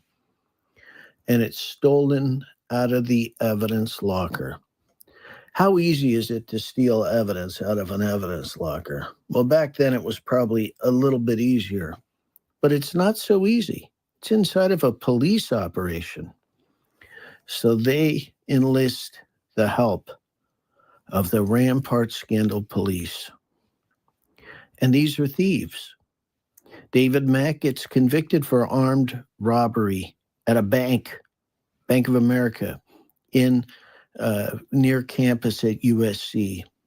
And he gets away with $726,000, gets to keep the money, doesn't have to give up his accomplices, does a percentage of his time, and he's out and gets to keep the money, doesn't have to turn it over.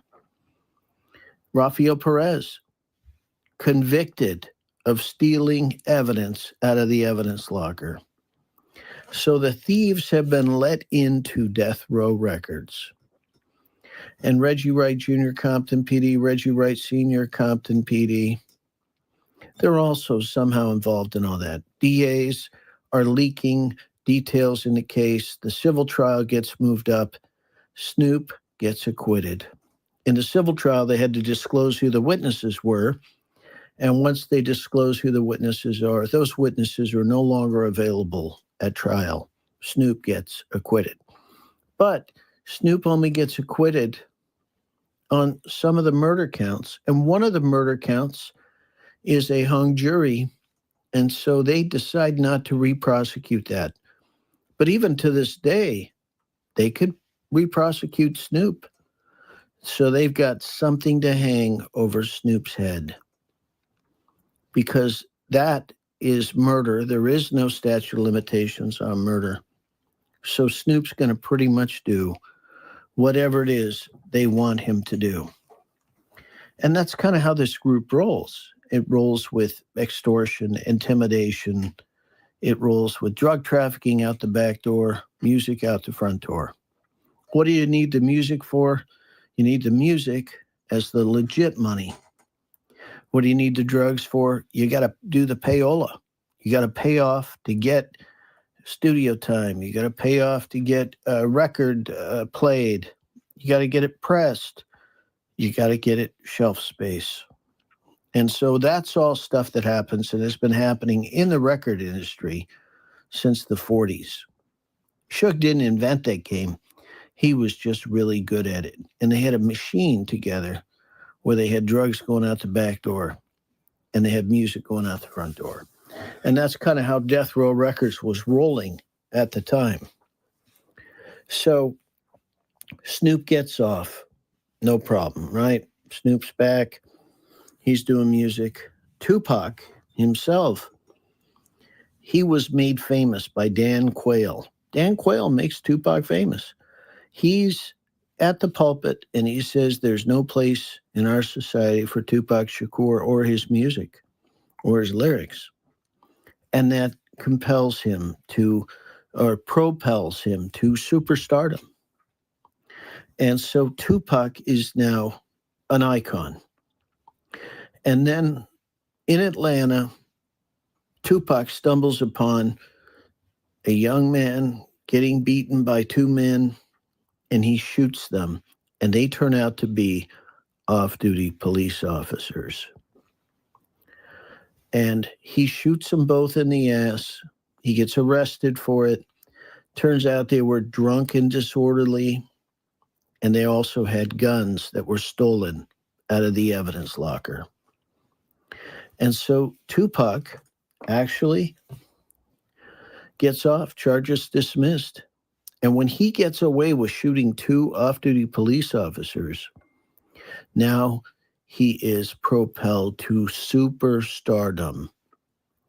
And they hem him up in a rape case because they got to get him off the streets. The cops don't like him. They manufacture this whole thing with Haitian Jack and all that. Haitian Jack's an informant. Catches this case, gets convicted, goes to prison, Dannemora, visited by Suge. You got the people that are at Interscope asking Suge to take Tupac off their hands, and they confuse all the accounting. Tupac can't get his money. He goes on to Death Row Records, gets out of prison, starts laying down tracks. November of 95. The Gary Webb articles come out. The CIA is putting drugs out on the streets of America. And that sends shockwaves through the music industry because the drug trafficking, money laundering operation at Death Row Records, it's got to go. So Suge and Tupac are greenlit because this record label now, in its heyday, it's got to be shut down. It's been greenlit to be shut down and eliminated from the scene. There's still a catalog. There's money in the catalog. But clearly they can't run the drugs out the back door and the records out the front door anymore. And so they got to switch their suppliers. They got to switch. They're not going to get rid of a revenue stream, but they are going to make adjustments to how things work. So it rolls down to Vegas. You got Reggie Wright Jr., who, according to the confession letter, goes to a meeting with a gang summit where there's supposedly peace talks going on, but it's not peace talks. It's talking about how much would it cost to get rid of Suge and Tupac. And that's what's in the confession letter. That gets buried into a file in 1998. Chris Blatchford tries to give it to Vegas. They don't want it. He tries to give it to LAPD. They don't want it. There's no interest in the confession letter. He puts it in his file. And that letter doesn't come out until a meeting with Russell Poole in 2013 and a meeting with me in 2014. And the letter is given to me by journalist Chris Blatchford. And that letter is what propelled the Russell Michael Carlin investigation. And we originally did it with somebody else, and there were just a parting of the ways, let's say. And we'll just leave it at that. And that's not really a relevant part of the story. It doesn't matter. But the one thing that you can say is that anybody that has affiliations with the police tried to always steer this investigation away from the police. They tried to steer it away from the thieves that stole the evidence out of the evidence locker. Rafael Perez, David Mack, Kevin Gaines, Sharitha Knight, who, they're mentioned in all this stuff as forces inside of Death Row Records trying to topple Suge and take over the record label. And there's already a move afoot from a much higher level trying to get rid of Suge because he's become a problem. He's a bully. He's a little bit too showy. And there's a lot of heat on the drug industry because you got the CIA coming out and having town halls saying that they have nothing to do with the drug trade. You have Michael Rupert come out and say he's seen the CIA agents out there. You got the Vikings saying that they're tired of having their loads hijacked by the CIA. And so you got this turmoil that's going on in the drug industry at the time Tupac and Suge are targeted. So the school play happens, and anybody who denies what's seen on the MGM as being a school play against Tupac and against Orlando Anderson, who is there standing there waiting to take a beatdown that he was most likely paid to take. And you have Orlando Anderson that was supposedly shot by that's supposedly shot at Compton PD. So they hate this guy. They're going to set him up. And they do. They set him up. He's at the MGM. He's waiting there. There's the whisper into Tupac's ear. Tupac takes off. A little bit of a fight happens. It's a little bit of a beatdown. But Orlando Anderson has a dislocated shoulder that is one of those trick shoulders that happened previous to this. And it gets re-injured in that little scuff up. And it's, 10 or 15 seconds of somebody pounding on you, a bunch of people pounding on you in a beatdown. That could do a lot of damage. He's standing there at the MGM. He walks away with Reggie Wright Jr. You see Reggie Wright Sr. there on the video. He's got a very definitive mark on the back of his neck. It's very identifiable. And you see all the characters that we constantly see in this school play. Now, if you're Reggie Wright Jr. and you were supposed to keep Suge Knight and Tupac safe, you fucked up. And if you're Reggie Wright Jr. and you were meant to kill Suge Knight and Tupac that night, you fucked up. They're not dead. They're both expected to live. Tupac's expected to live. What lawyer would allow a doctor to come out, especially with a high-profile celebrity, and announce that Tupac is supposed to survive? That never happens. It's rare that anybody makes an announcement like that. They must have had a reasonable expectation that Tupac was going to live. They were actually planning to have physical therapy for Tupac in Arizona. They were making arrangements for him to go to physical therapy.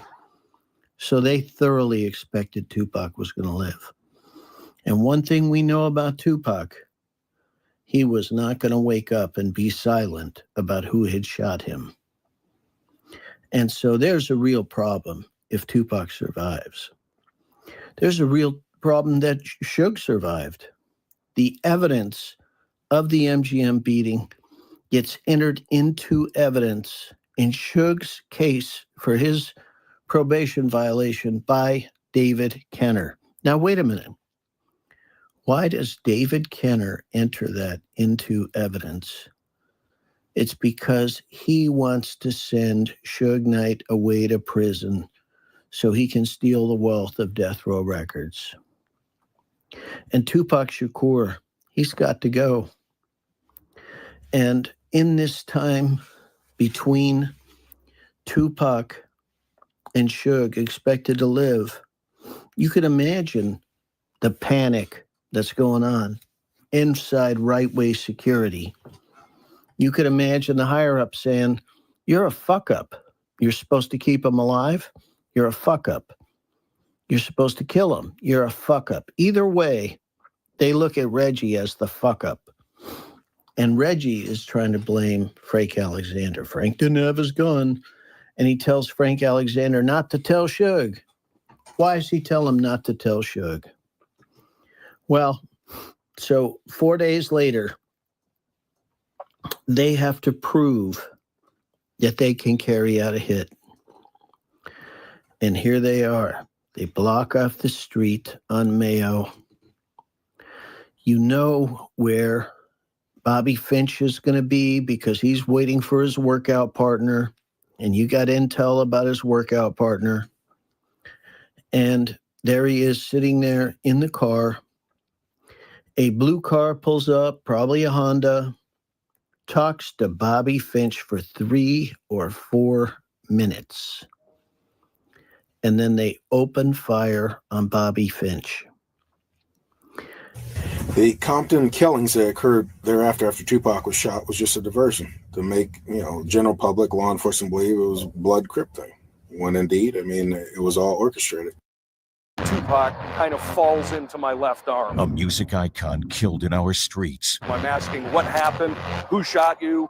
Fox 5 News investigates theories of revenge, corruption, and rap's most powerful. It leads back to Who Killed Tupac? Thursday on Fox 5 News at 10. About 2 weeks after that, I was contacted by Reggie to go over to Santa Monica Police Department to pick up this firearm. Hackey says he first showed the handgun to his FBI handlers and then turned it over to Reggie Wright Jr.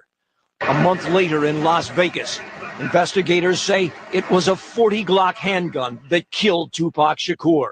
Hackey believes the murder weapon was the same gun he gave Reggie Wright Jr. I believe it is. And we spoke to 2 head investigators on Tupac's murder. Here are their theories of the event. I won't deny it, I'm a straight ride. September 7th, 1996, Tupac Shakur, along with his associates from Death Row Records, are leaving a Mike Tyson fight at the MGM Hotel and Casino when they see Orlando Anderson, a known Southside Crip from Los Angeles. In this video from inside the MGM, Shakur, along with Suge Knight, can be seen kicking and stomping Anderson. Just after 11 p.m., Tupac, Suge Knight, and the rest of their entourage of about 6 cars were headed to a club. They were stopped here at the intersection of Koval and Flamingo. A white Cadillac pulled up alongside Knight's BMW and opened fire. Shakur was sitting in the passenger side and was hit multiple times. This is the last photo taken of Shakur the night of the shooting. He died 5 days later at UMC at the age of 25. 6 months later in Los Angeles, East Coast rapper Christopher Wallace, otherwise known as Notorious B.I.G., is gunned down leaving a party. LAPD detective Russell Poole is assigned the case and found the murder of Shakur and Wallace were connected. Russell Poole was investigating this crime, and it kept leading to off-duty police officers. And he kept being told by management at the LA, hey, stop, you're investigating. Poole was eventually taken off the case. He quit the force and sued the LAPD. Author Michael Carlin helped Poole publish multiple books about his findings. I'm just calling to tell you look over your shoulder. And says Poole never stopped working on the murders. Dave Demersion is the senior ADA at the district attorney's office. We started having these meetings, and Dave was like, I'm still just not interested, not feeling this case. We doubled our efforts. We came up with 45 Tupac murder facts. We handed that to him, and finally he said, I am very interested in this case now. In September 2015, 19 years after Shakur's murder, Poole scores a meeting with investigators. A man takes 2 billion heartbeats, and the last 2,000 of his heartbeats are in a meeting with the sheriffs talking about sheriff corruption, and he passes away in the meeting. I mean, it defies logic. Carlin says Poole had uncovered evidence that those inside Death Row Records planned to kill Suge Knight to take over the label. Shakur was also a target because, according to Poole, he was planning to leave the label and take hundreds of unreleased songs with him. FBI documents and former LAPD officers confirmed Death Row Records employed multiple officers who worked security. The motive is Death Row Records. Death Row Records was worth $500 million. And the reality is, cops were involved in the murder of Tupac. The reason this hasn't been solved is because it leads back to cops. Fox 5 tried to contact the former Compton police officer who took over Death Row Records after the murder. He did not respond. Yeah, profile unsolved cases Right here in Las Vegas. Exactly. Incredible. Great work, Cindy. Thank you. Thank you. Several informants told investigators the white Cadillac used in the shooting of Tupac was rented. However, police were never able to track down the car. We also reached out to the Las Vegas Metropolitan Police Department. They told us they couldn't comment because the investigation into the death of Tupac Shakur is still ongoing. Greg Kading, the LAPD officer we spoke to for this piece, has published a book and has a documentary about his findings. He was taken off the investigation after an internal review found him guilty of altering witness statements. We also talked to Tupac Shakur's cousin. He originally agreed to be part of Cindy Lundenberg's investigation, then told us the family decided against it. What up, Ballford family? How y'all doing? Hey, John, you got a lot to cover up, y'all. You know, we got a lot to cover up. Puffy was going up the stairs, and he said, I don't care if Tupac died, I don't care if Biggie gotta die, and I don't care if Suge gotta go to prison for the rest of his life.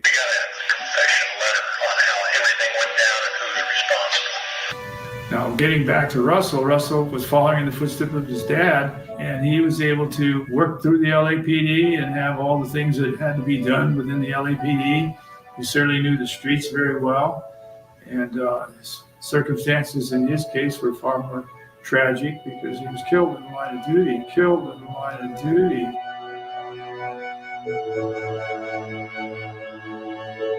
Hold your head on repeat. Listen to the beat. Again and again in my playpen till Tupac appeared to me. Finally I see. How do we keep the music playing with these devils betraying? Rap games ghost, hocus pocus flows, exposing my foes and their John Does. Mad respect, Russell Poole detect, murderers checked. Now rest your head, bless the dead, while the message spreads.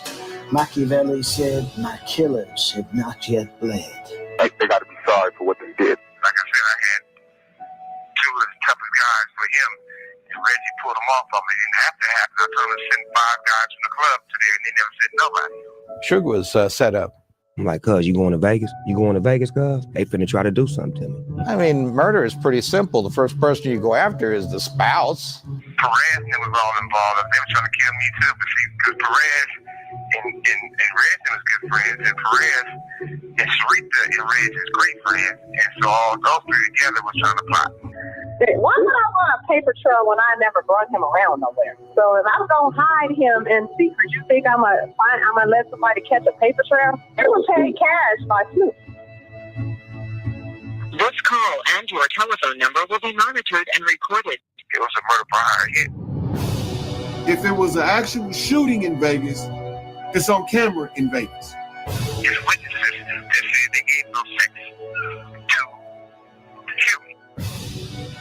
So I knew it was cameras everywhere in Vegas because I went to UNLV. All of the corners in Vegas was equipped with cameras. Those guys, if you go back and watch the film, they was already stalking Pac, watching him. So that just took the iceberg when something happened. But there was a plan already to do something to him. So how come Reggie is Suge's bodyguard and he wasn't with Suge? We went to Las Vegas Metro in 97. After Biggie was killed, they thought there's got to be a connection between the two. The politicians said they don't want to solve it, so they told the investigators, put it up on the shelf. I'm quite sure if they saw the first one, they would saw the second one. It's the same circle of people. You got a lot to cover up, y'all. Freudian slip. You got a lot to cover up.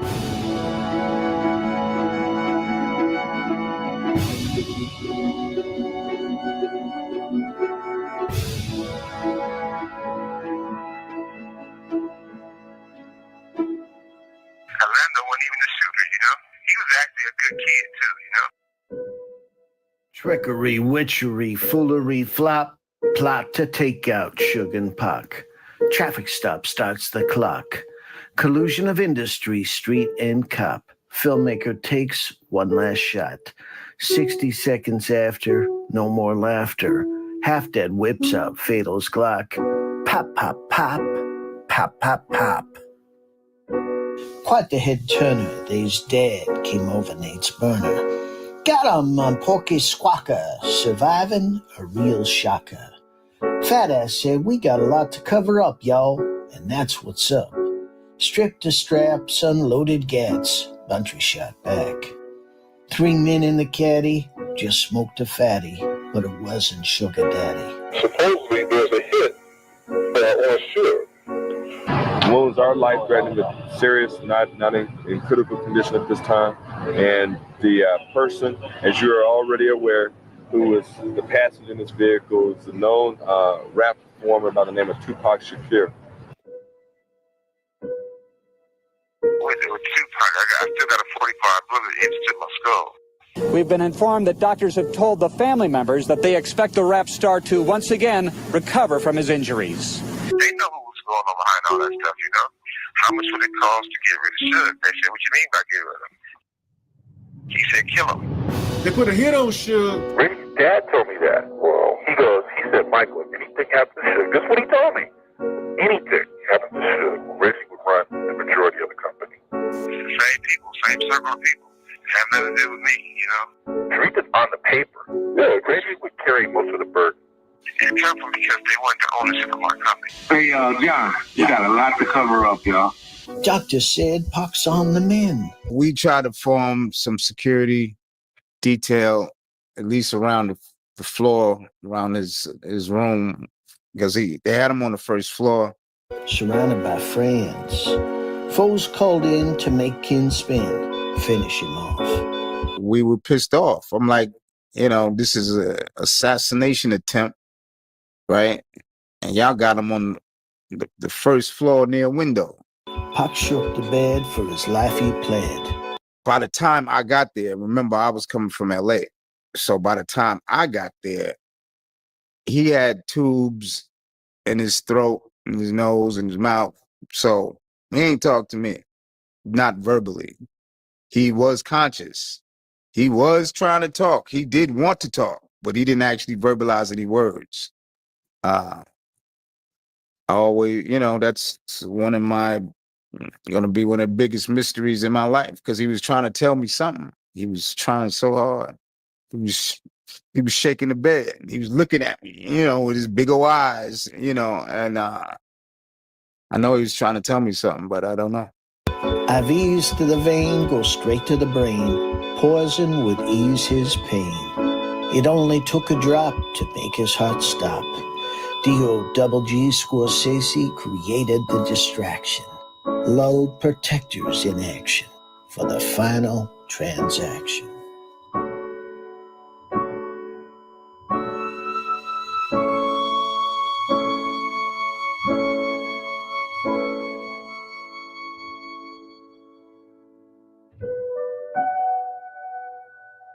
The head of gangs and homicide from the Compton PD is Reggie Wright Sr. And the head of security at Death Row is Reggie Wright Jr. The vice president on TV talking about taking my record off the shelves. Police, you know, every time they see me, they think I'm a cop killer. It was an assassination attempt on Suge in Las Vegas, who would have everything to gain. I could have jumped out on his ass in Vegas, but it was killing me. But Snoop was like, hold on, don't fuck this up. So. And I was told it was an operation. It was a planned assassination. How come Reggie is Suge's bodyguard and he wasn't with Suge? He wanted to be Suge Knight so bad. Where stuff really comes from, it comes from because they weren't the ownership of my company. Police did not follow up on the most basic lead. Just happened to have officers in the spot, right spot at the right time, were able to radio ahead. The cops that they trying to connect to Death Row were never hired on Death Row. He had no relationship with any police officers. When I got shot, it was 37 cameras. All the artists at Death Row was willing to come with me. There's other rappers who wanted to shoot check it out. I'm scared of no one. My pitch was to the record labels and to the company was to have police officers that could be good witnesses and for the inmates. You crooked ass cop. I didn't need to take some niggas. I was institutionalized, motherfucker. If I tell straight by anybody, you want to know the real. Nigga would have went to jail for a long time fucking with me. Get everything you deserve. Perez and Sarita and Reg is great friends, and so all those three together was trying to plot. You always attack. Those are Reggie people. Suge didn't let none of my security ride with me. Because I feel like they finna try to do something to me.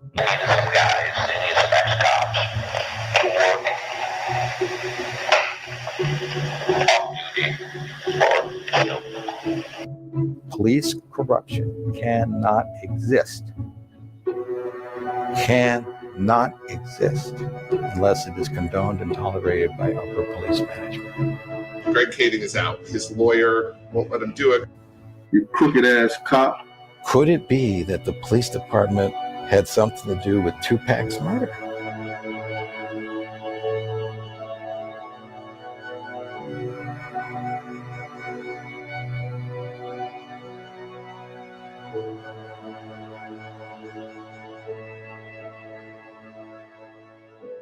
Corners, hearse, idols nearby. A dear mama goodbye. Rushed autopsy, quick cremation, police celebrations. Enemies snicker, Haitian bootlicker.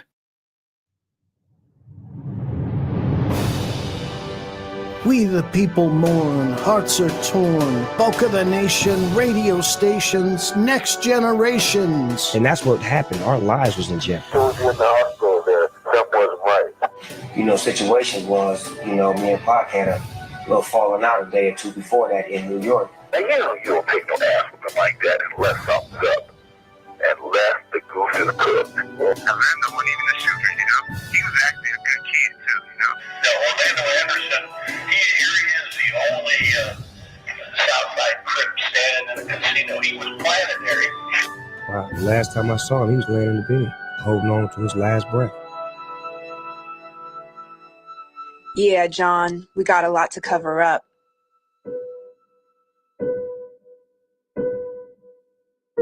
Sold cops throw shade and blame, fill the frame.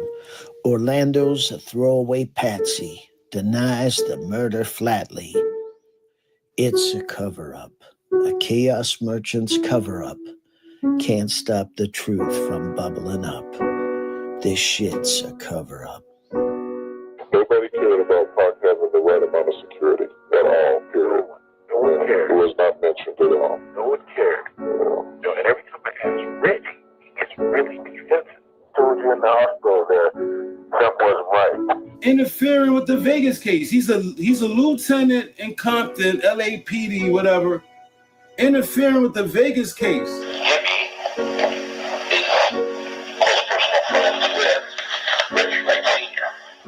Because Pop, that weekend before he went, was talking about pulling away from the labels and starting their own. What me and Biggie want to do is take control of distribution of rap music. I said, oh boy, do you know what you're going up against? Do you understand the organized criminal networks you're going up against and the two major ethnic groups that run it? He said, yeah, we do. I said, well, you and Biggie can't do no shit like this. He said, we're not alone. We are organizing other young rappers. And let's go and try to be a distributor on our own. At that time, it was 6 majors, and he was trying to be number 7. I remember he was talking about calling it Lucky 7. Said, if you control distribution, you can let them have their labels, you can give them anything else they want, but control distribution. From there, you control the industry. And we don't want that, man. It's enough brothers out here dying already. Yeah, John, y'all got a lot to cover up. Y'all motherfuckers got Pac. Do y'all know how much that hurts our hearts?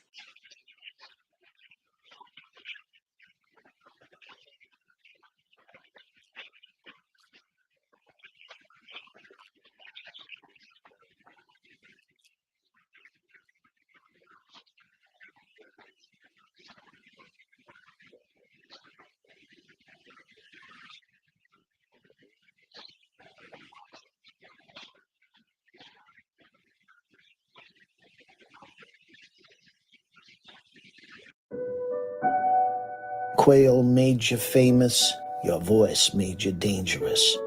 Victim of jealousy, pour out your Hennessy. Death is calling me.